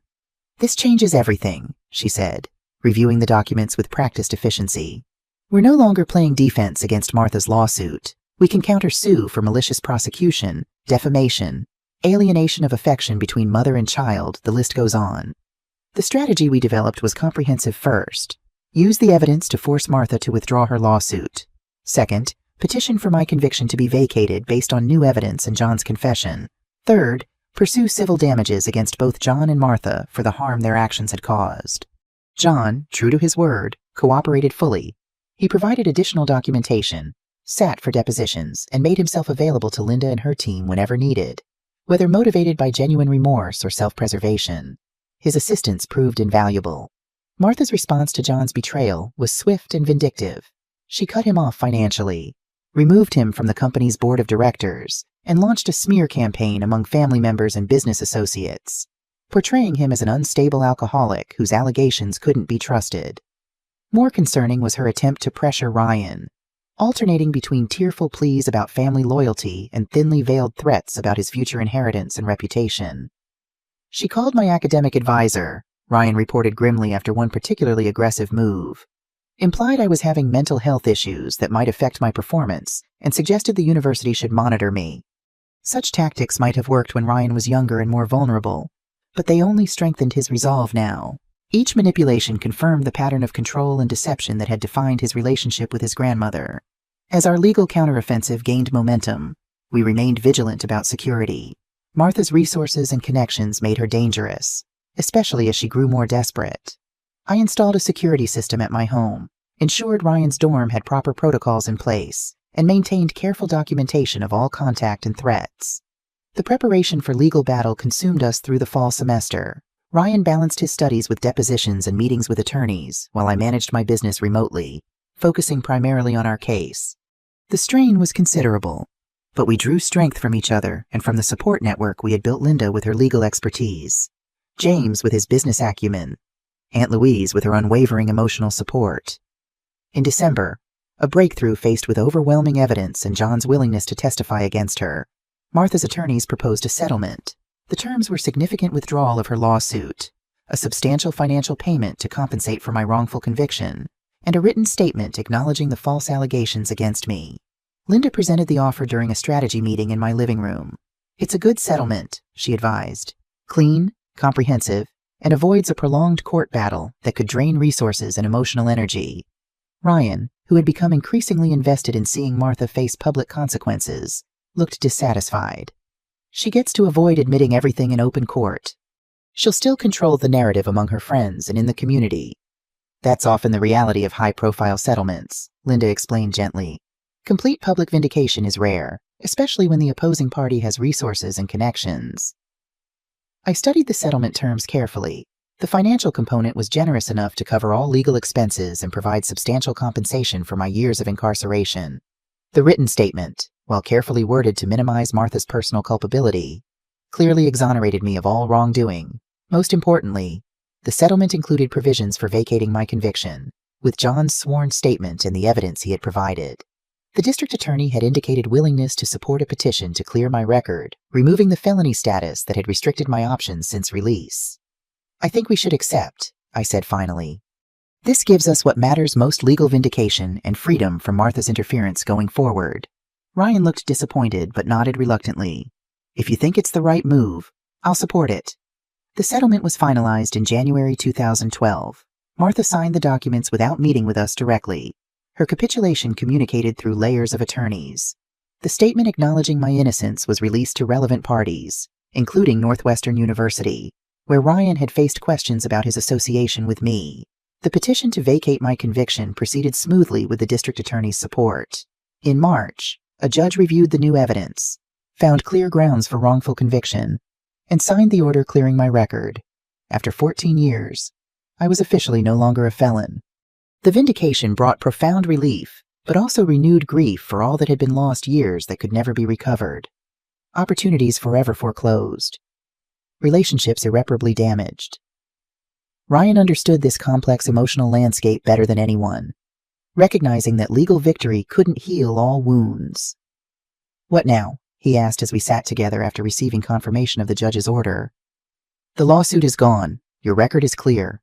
Dad's confessed everything. Where do we go from here?" It was a question I had avoided confronting, focusing so intently on legal battles that I hadn't fully considered what would follow. With my name cleared, my business secure, and my relationship with Ryan healing, what did I want for the future? I said slowly. "I want to live fully in the present for a while. I've spent 14 years either trapped in the past or planning for a future that seemed just out of reach. Maybe it's time to simply be." Ryan smiled, the expression softening his features and reminding me of the little boy I had lost. "I like that plan. Being present sounds good." Spring brought a sense of renewal as we adjusted to life without legal clouds hanging over us. Ryan excelled in his studies, developed new friendships, and continued working part-time at KM, accommodations during breaks.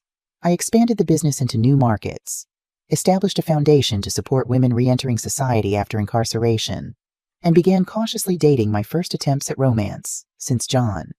The surface of our lives appeared calm, productive, even happy. But beneath that surface, unresolved issues simmered. Despite the settlement and legal vindication, Martha had never personally acknowledged her actions or apologized for the damage she had caused.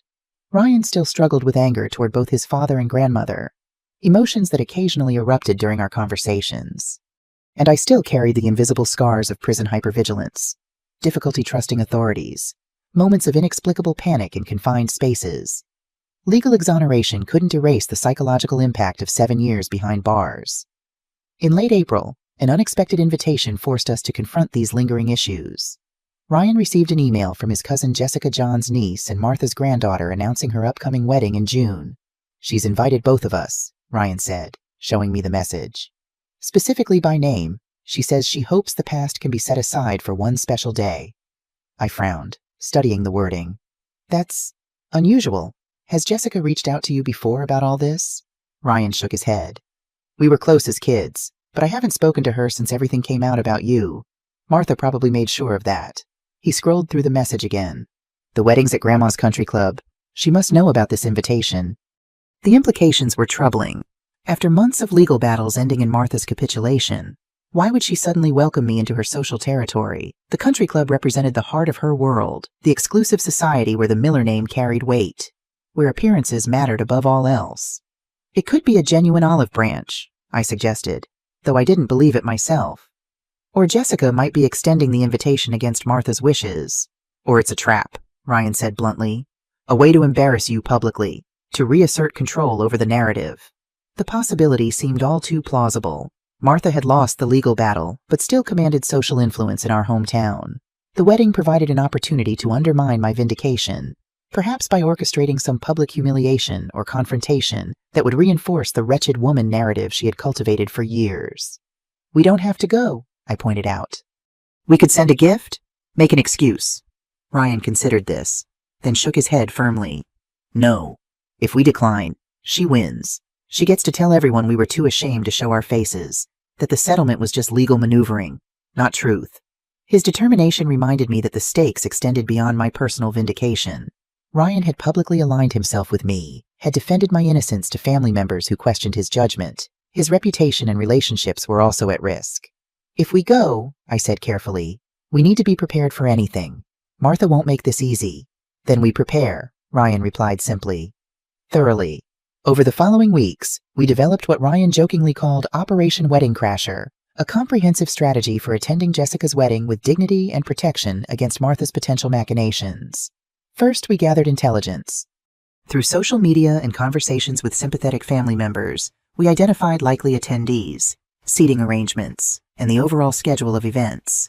Jessica, whether intentionally or not, provided additional information in her communications with Ryan, mentioning details about the ceremony and reception.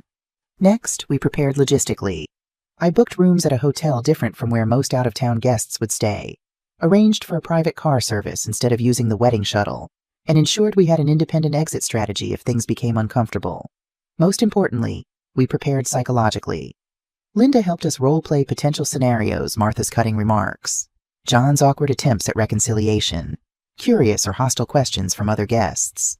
We practiced responses that were dignified but not confrontational, firm but not defensive. The key, Linda advised, is to remember you have nothing to prove. Your innocence is established legally. You're attending as Ryan's mother and Jessica's guest, not as someone seeking approval or forgiveness. As the wedding approached, we made one final, significant decision. Rather than entering the event cautiously or attempting to blend in, we would arrive with quiet confidence that left no doubt about my position or our relationship. I selected an elegant navy suit that projected professional success without ostentation. Ryan would wear a perfectly tailored charcoal suit that complemented mine without matching too obviously. We would arrive together, present a united front, and conduct ourselves with the assurance of people who had nothing to hide and nothing to fear. If she wants to make a scene, Ryan said grimly, she'll have to do it openly, in front of everyone. No more manipulating from the shadows. The day of the wedding dawned clear and warm, perfect June weather that seemed incongruous with my simmering anxiety. As I dressed in my hotel room, applying makeup with particular care, I found myself thinking of all the family events I had missed during Ryan's childhood birthdays, holidays, graduations. This wedding represented my first re-entry into the social world that had continued without me, the community that had accepted Martha's version of events for 14 years. Ryan knocked on my door at precisely 1 o'clock, looking handsome and grown up in his suit, his expression a mix of determination and concern. "Ready?" he asked. I took a deep breath, smoothing my jacket. As ready as I'll ever be. The drive to the country club passed in tense silence. The familiar landscape of my hometown scrolled past the car windows, streets unchanged yet different, landmarks both comforting and alienating.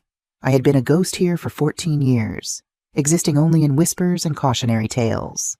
Today I would materialize, forcing acknowledgement of my continued existence, my vindication, my relationship with my son. The country club entrance was decorated with flowers and wedding signage, elegant cars lining the circular drive as guests arrived. Our driver pulled up precisely on time, and Ryan exited first, coming around to open my door with formal courtesy. As I stepped out, I felt eyes turning toward us, recognition, surprise, speculation rippling through the gathered guests. The whispers began immediately, barely disguised behind hands and programs. Ryan offered his arm, and I took it gratefully, drawing strength from his steady presence.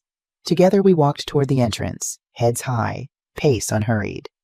I caught fragments of murmured conversations. "Is that Karen Miller? I thought she was in prison." "That's Ryan with her. Martha will have a fit." I heard the whole case was overturned.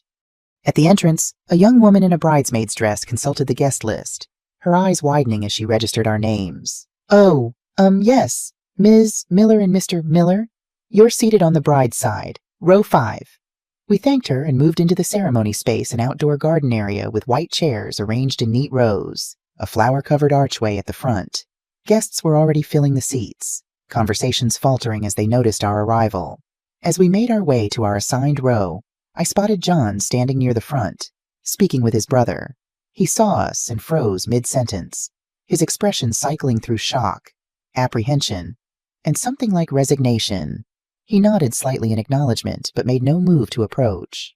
We had almost reached our seats when I felt the atmosphere shift, a collective intake of breath, a subtle realignment of attention.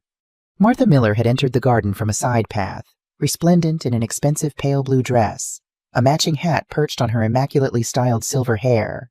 She was speaking with another older woman, gesturing emphatically, unaware of our presence.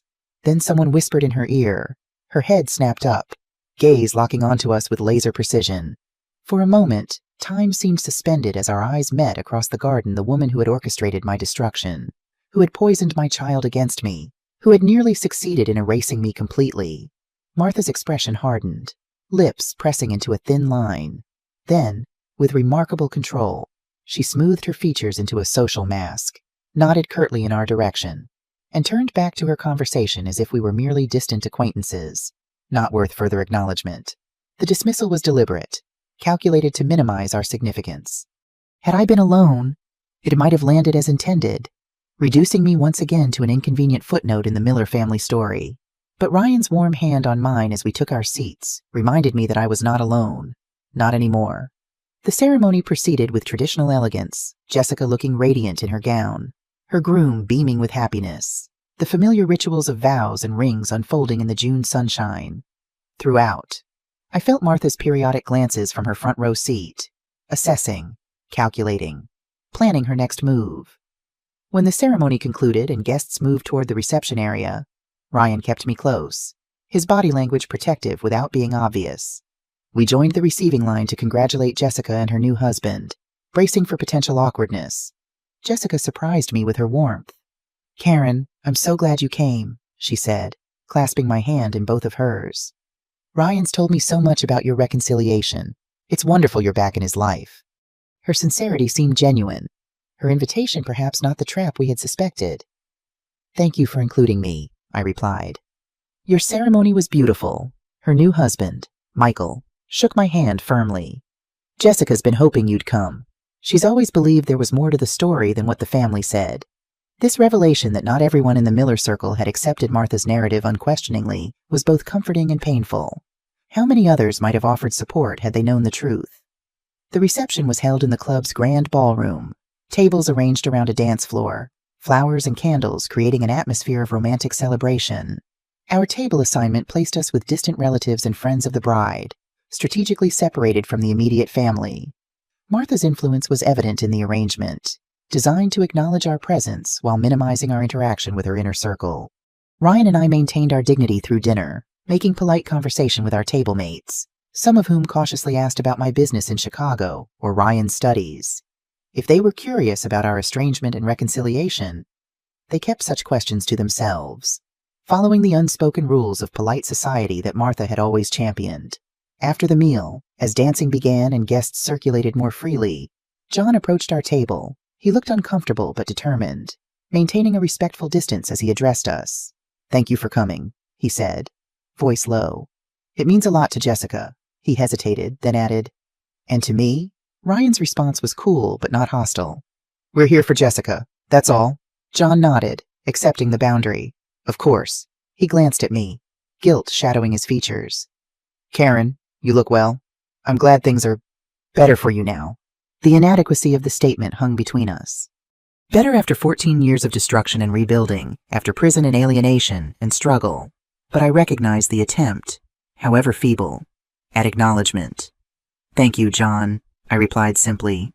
"Congratulations on your niece's marriage."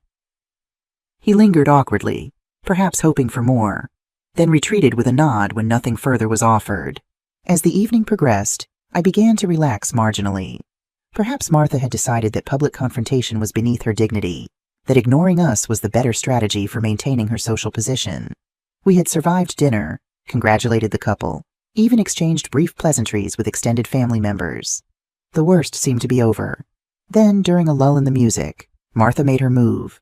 She approached our table with deliberate grace, champagne flute in hand, her social smile firmly in place. "Ryan, darling," she said, ignoring me completely. "Come dance with your grandmother. The band is playing our song." Our song. The phrase highlighted the relationship she had cultivated with my son in my absence, the traditions and memories she had created while I languished in prison.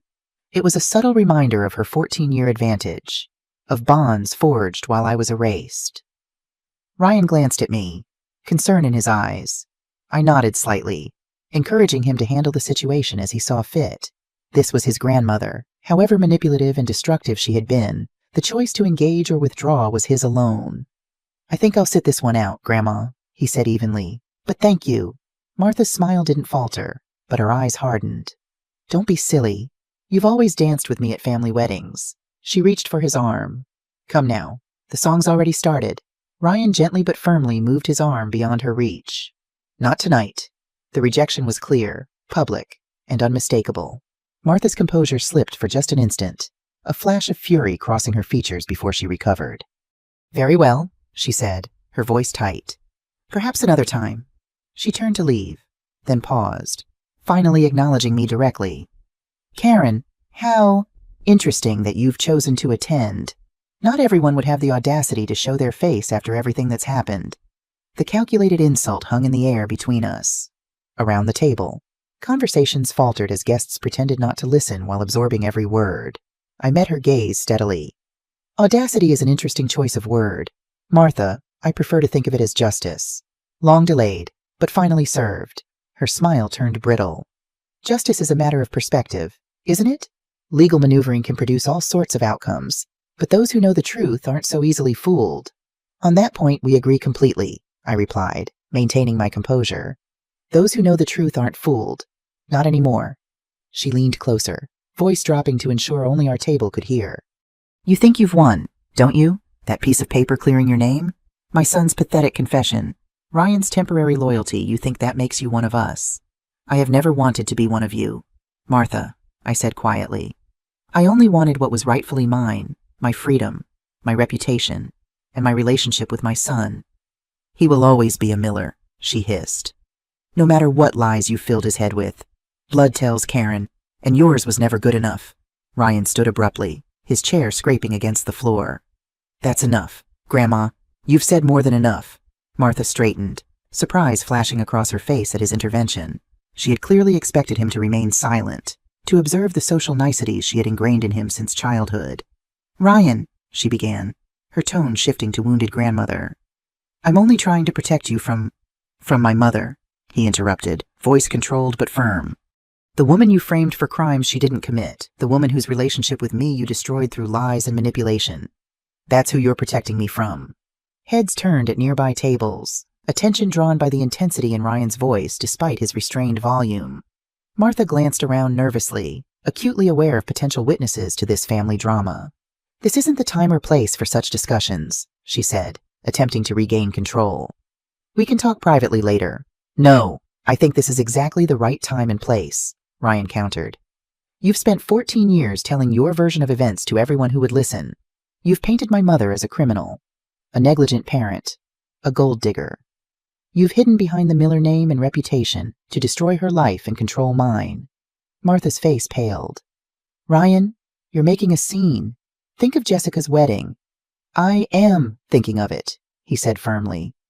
"I'm thinking how Jessica specifically invited my mother, knowing the truth about what happened. I'm thinking how other family members have reached out to apologize for believing your lies.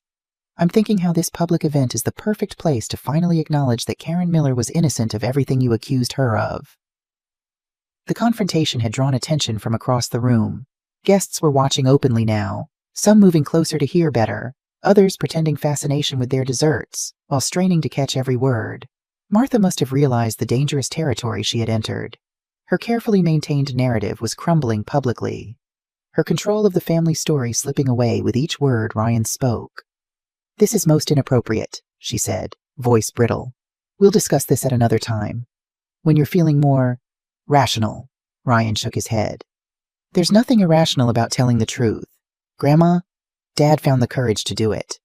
Why can't you?" The mention of John's confession seemed to break something in Martha. Her social mask slipped completely, revealing the rage and fear beneath. "Your father is a weak, pathetic man who couldn't handle the responsibility of carrying on the Miller legacy," she snapped. "Always drinking, always complaining about guilt and conscience. As if those luxuries are affordable when there's a business to protect, a family name to uphold." Her words confirmed everything John had testified, that Martha had been the architect of the fraud, that protecting the business and family name had justified any action, no matter how destructive. "The business was failing because of your financial mismanagement," Ryan said quietly. You and Grandpa had been hiding losses for years before Dad took over. When auditors got close to the truth, you needed a scapegoat, and my mother was convenient an outsider. Someone expendable. Martha's face contorted with fury. She was never good enough for this family, a nobody from nowhere who thought she could step into our world and belong. I did what was necessary to protect what matters. What matters, I interjected, finding my voice.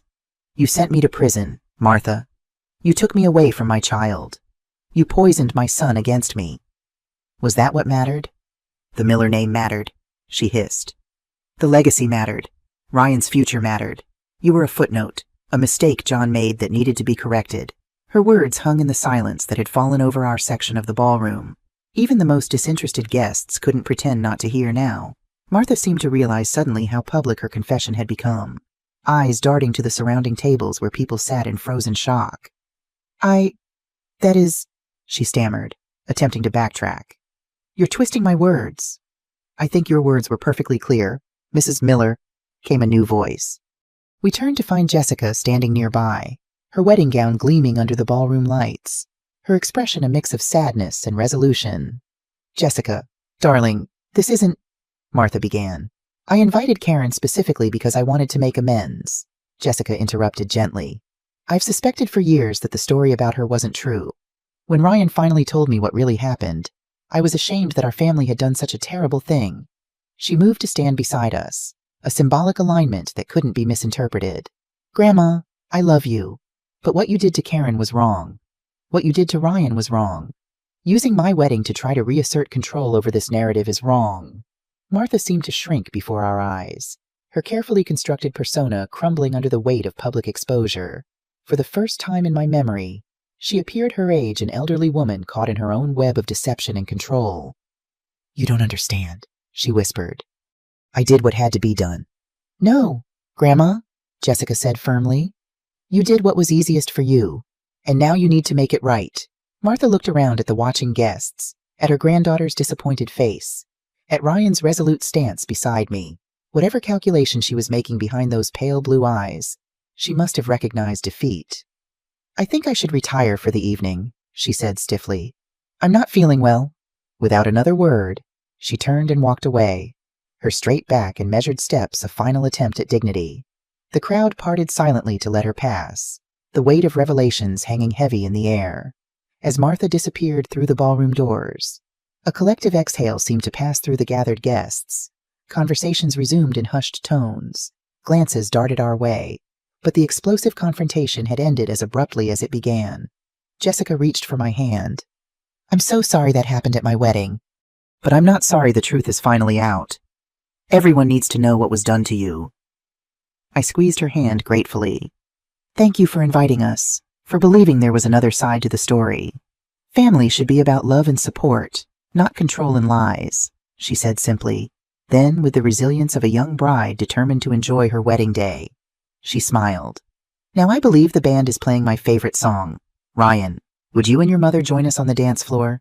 The invitation public, inclusive. Healing was impossible to decline. Ryan offered me his arm, and together we followed Jessica toward the dance floor, where her new husband waited with an encouraging smile. As we moved among other dancing couples, I felt the weight of 14 years of exile begin to lift. Martha's power had been broken, not through legal battles or private confessions, but through her own words spoken in anger, witnessed by the very society whose opinion she valued above all else.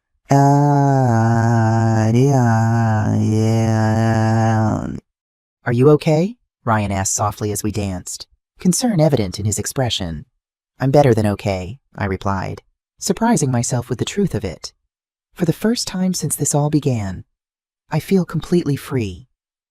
And there, on a dance floor surrounded by people who had once accepted the worst version of me without question, I finally reclaimed the last piece of what had been stolen my place in my son's life, acknowledged openly, without shame or secrecy. The wretched woman was gone forever. In her place stood only Karen Miller, mother, businesswoman, survivor finally and completely herself again. The fallout from Martha's public meltdown was swift and comprehensive. By the following morning, the story had spread throughout the extended Miller family and their social circles.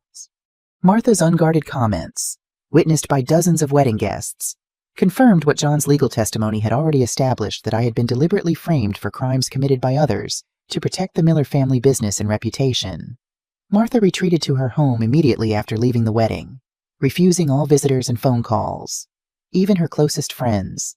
Women who had supported her narrative about me for years found their calls going unanswered. The social isolation was perhaps the cruelest punishment for a woman who had built her identity around her standing in the community. John called Ryan the day after the wedding, his voice strained. "Mom's had some kind of collapse," he reported. "The doctor says it's physical exhaustion combined with extreme stress, but I think it's the public exposure. She's never had to face consequences before." Ryan received the news with complicated emotions, concern mixed with a sense of justice finally served. "Is she going to be okay?" he asked, the decent, compassionate young man I had raised still evident despite everything Martha had done. "Physically, yes," John replied, "but I don't think she'll ever be the same socially. The calls started coming in last night, board positions being reconsidered, charity committee seats suddenly needing reorganization. The community she's ruled for decades is turning its back on her." The poetic justice wasn't lost on any of us. Martha had used social exclusion and whispered rumors to destroy my reputation 14 years earlier. Now those same weapons were being deployed against her, with the crucial difference that her downfall was based on truth, not fabrication. For my part, I took no pleasure in Martha's suffering. The vindication was necessary, the public acknowledgement of my innocence healing, but watching another human being's life collapse held no satisfaction. Perhaps prison had taught me too much about the hollowness of revenge. Or perhaps I simply recognized that no amount of punishment could restore what had been taken from me. In the weeks following the wedding, Ryan and I settled into a new phase of our relationship. The external threats had been neutralized, the legal battles won, the truth publicly established. Now we faced the quieter, more personal challenge of building a mother-son bond between adults who had missed 14 crucial years together. Ryan decided to spend the summer with me in Chicago, working full-time at KM, accommodations while taking an online course to stay on track with his degree.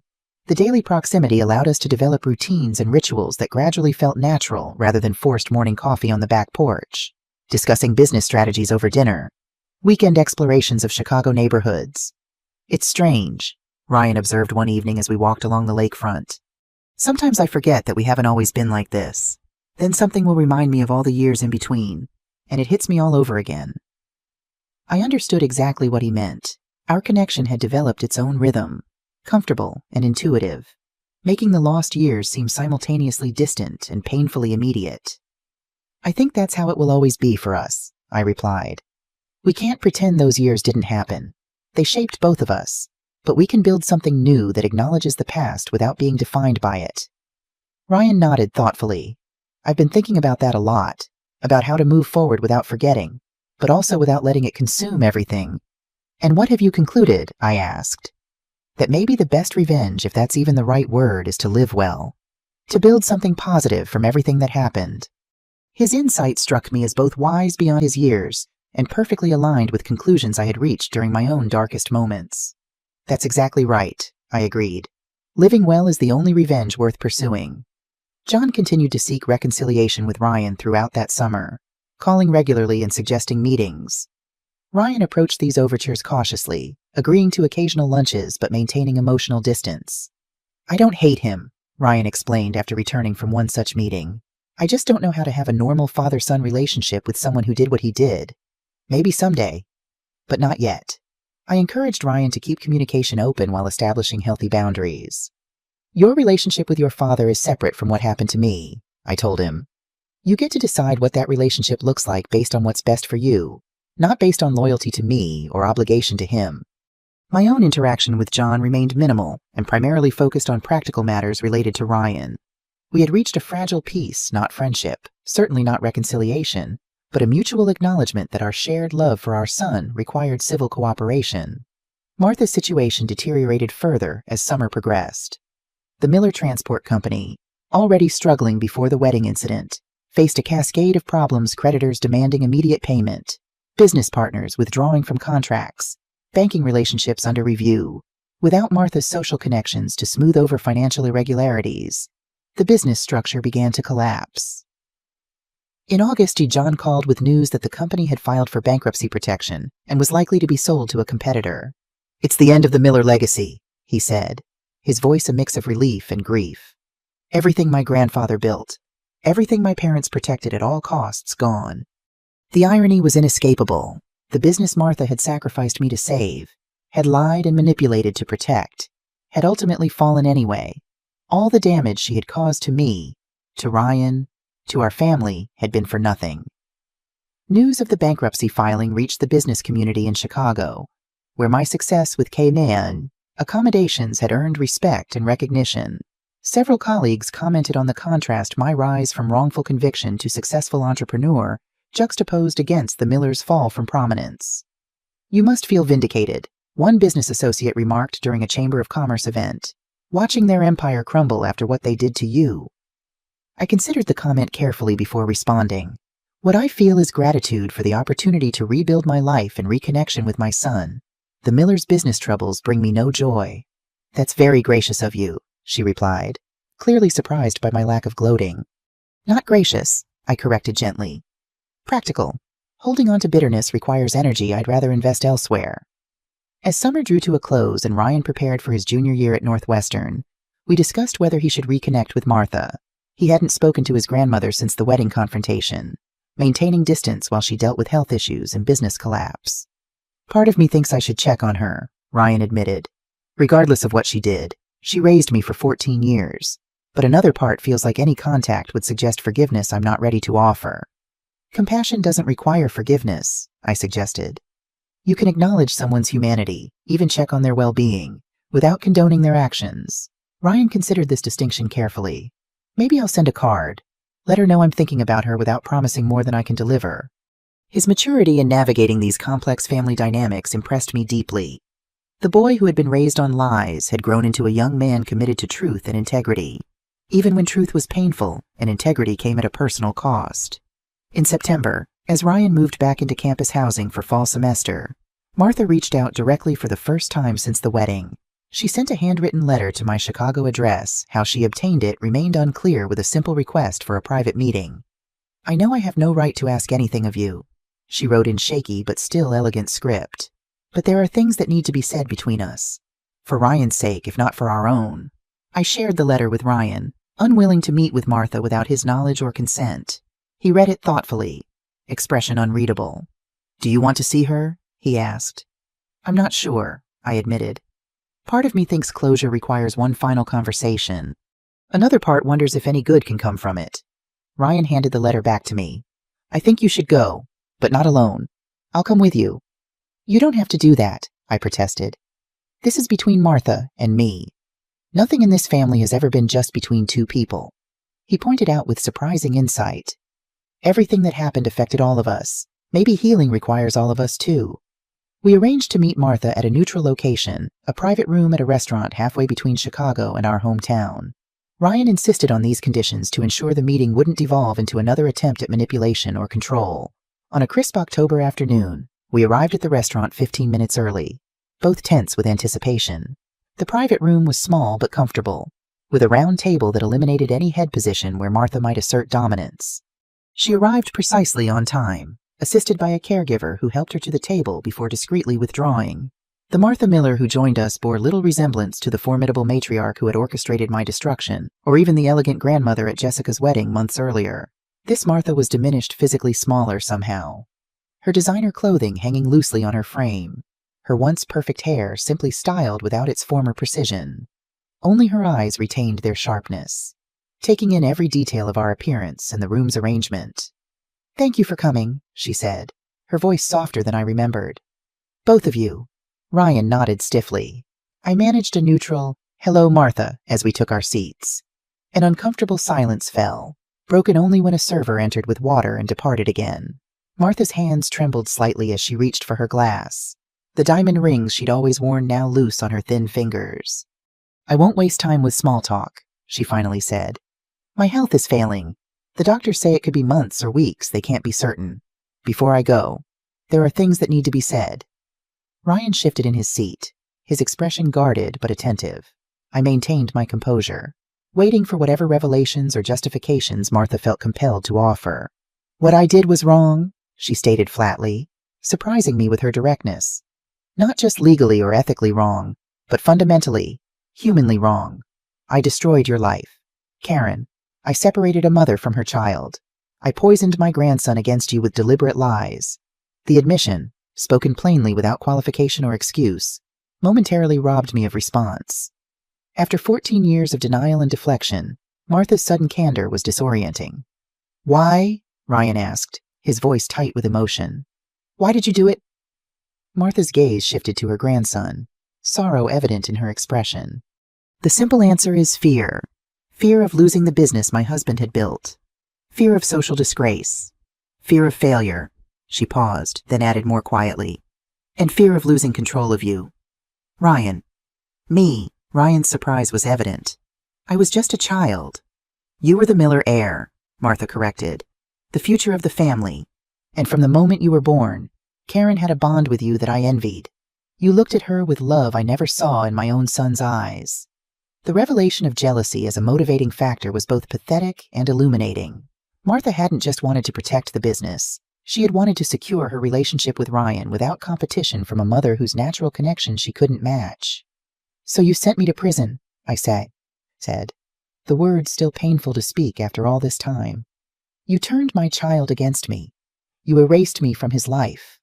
All because you were jealous of a mother's love for her son. Martha didn't flinch from the accusation. Yes, the business problems were real. We were facing serious financial trouble.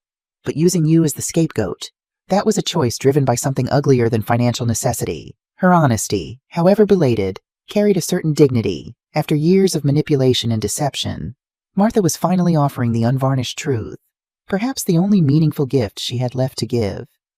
I don't expect forgiveness, she continued. I'm not here to ask for that. I'm here because Ryan deserves to know the full truth, and because you, Karen, deserve to hear me acknowledge what I did.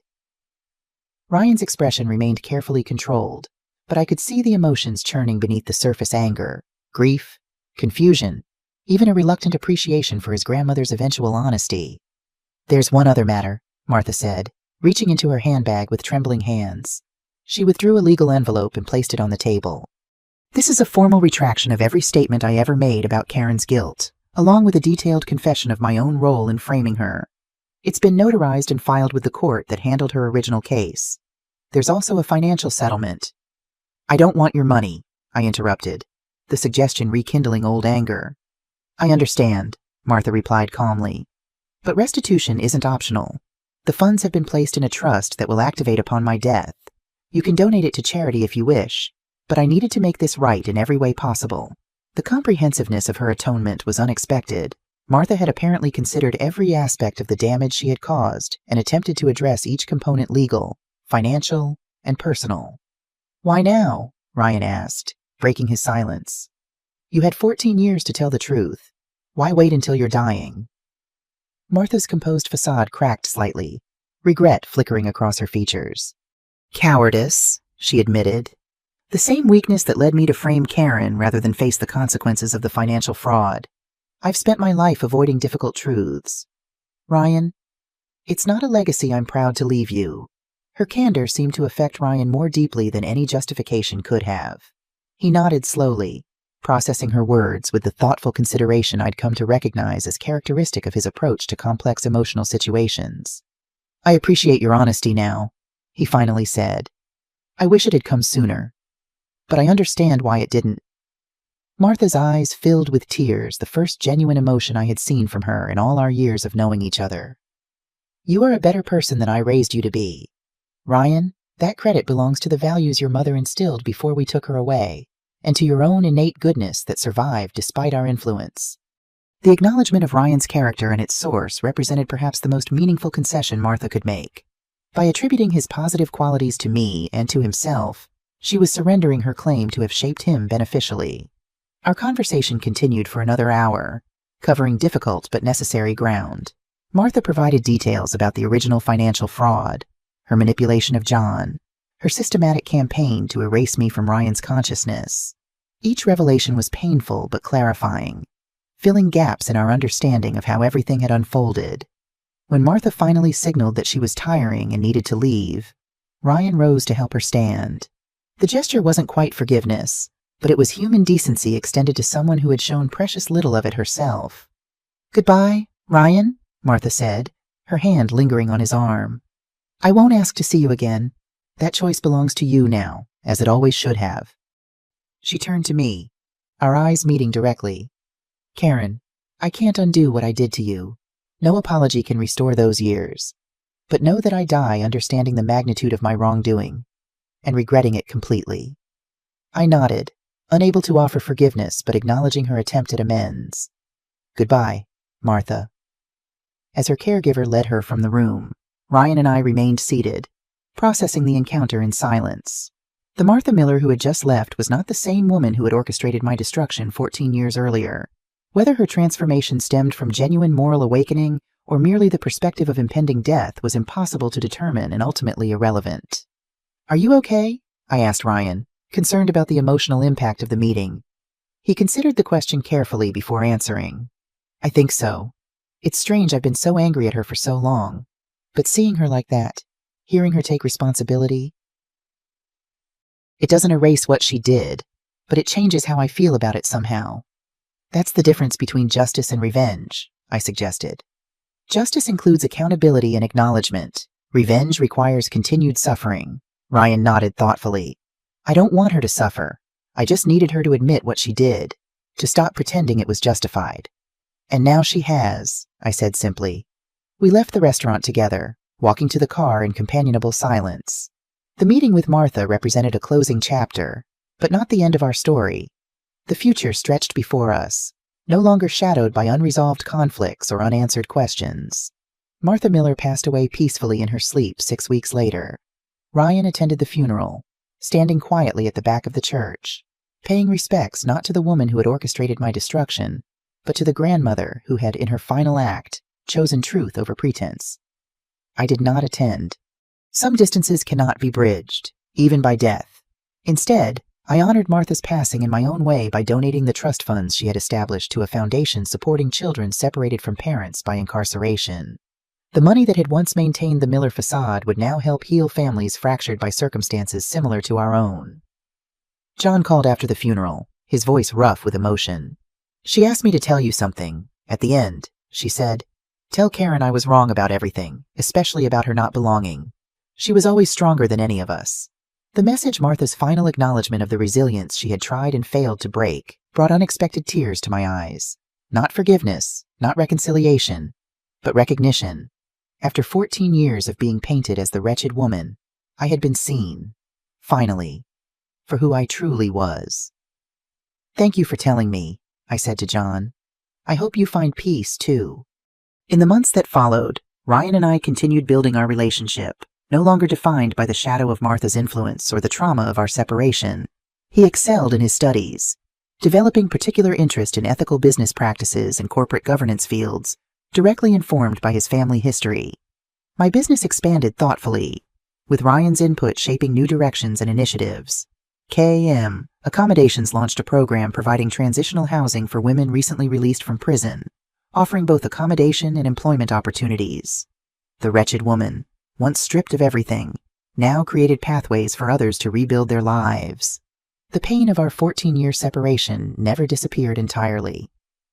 On quiet nights, I still grieved for the childhood moments I had missed: Ryan's first day of middle school, his basketball championships, the everyday intimacies of watching a child grow. Those losses remained real and irretrievable. But alongside the grief grew something beautiful, a relationship between a mother and son who had found their way back to each other against overwhelming odds. A relationship built on truth rather than deception, on mutual respect rather than control, on love that had survived 14 years of deliberate erasure. One evening, as Ryan and I sat on my back porch watching the sunset over Chicago's skyline, he asked a question that caught me off guard. "Do you ever wonder what would have happened if none of it had occurred, if the Millers hadn't framed you? If we'd stayed together as a normal family?" I considered the question carefully, understanding its importance to him. "Sometimes," I admitted. "I imagine the mother I would have been, the person you might have become in different circumstances. Do you think we'd be closer?" he asked.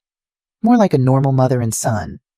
"Different, certainly," I replied, "but not necessarily closer. What we have now was earned through fire. Ryan, there's a depth to our relationship precisely because of what we overcame to build it. He nodded slowly, processing this perspective. I think you're right. I just wish. He trailed off, the unfinished thought hanging between us. I know, I said softly. I wish too. But wishing can't change the past. It can only distract us from appreciating the present. Ryan smiled then, the expression transforming his serious face into something younger, lighter. The present is pretty good, he acknowledged. Against all odds. Against all odds indeed. From prison inmate to successful entrepreneur, from erased mother to reconnected parent, from the wretched woman to Karen Miller, whole and free. Martha had once believed she could destroy me completely, could erase me from my child's life and from the narrative of my own existence. She had failed. Not because I was exceptional, but because truth is ultimately stronger than deception. Love more enduring than hate. As darkness fell over Chicago, I sat beside my son, gratitude replacing the bitterness that had sustained me through my darkest years. The wretched woman was gone forever. In her place sat simply a mother, appreciating the miracle of her son's presence and the future they would build together. What would you do if you were in my place? Have you ever been through something similar? Comment below.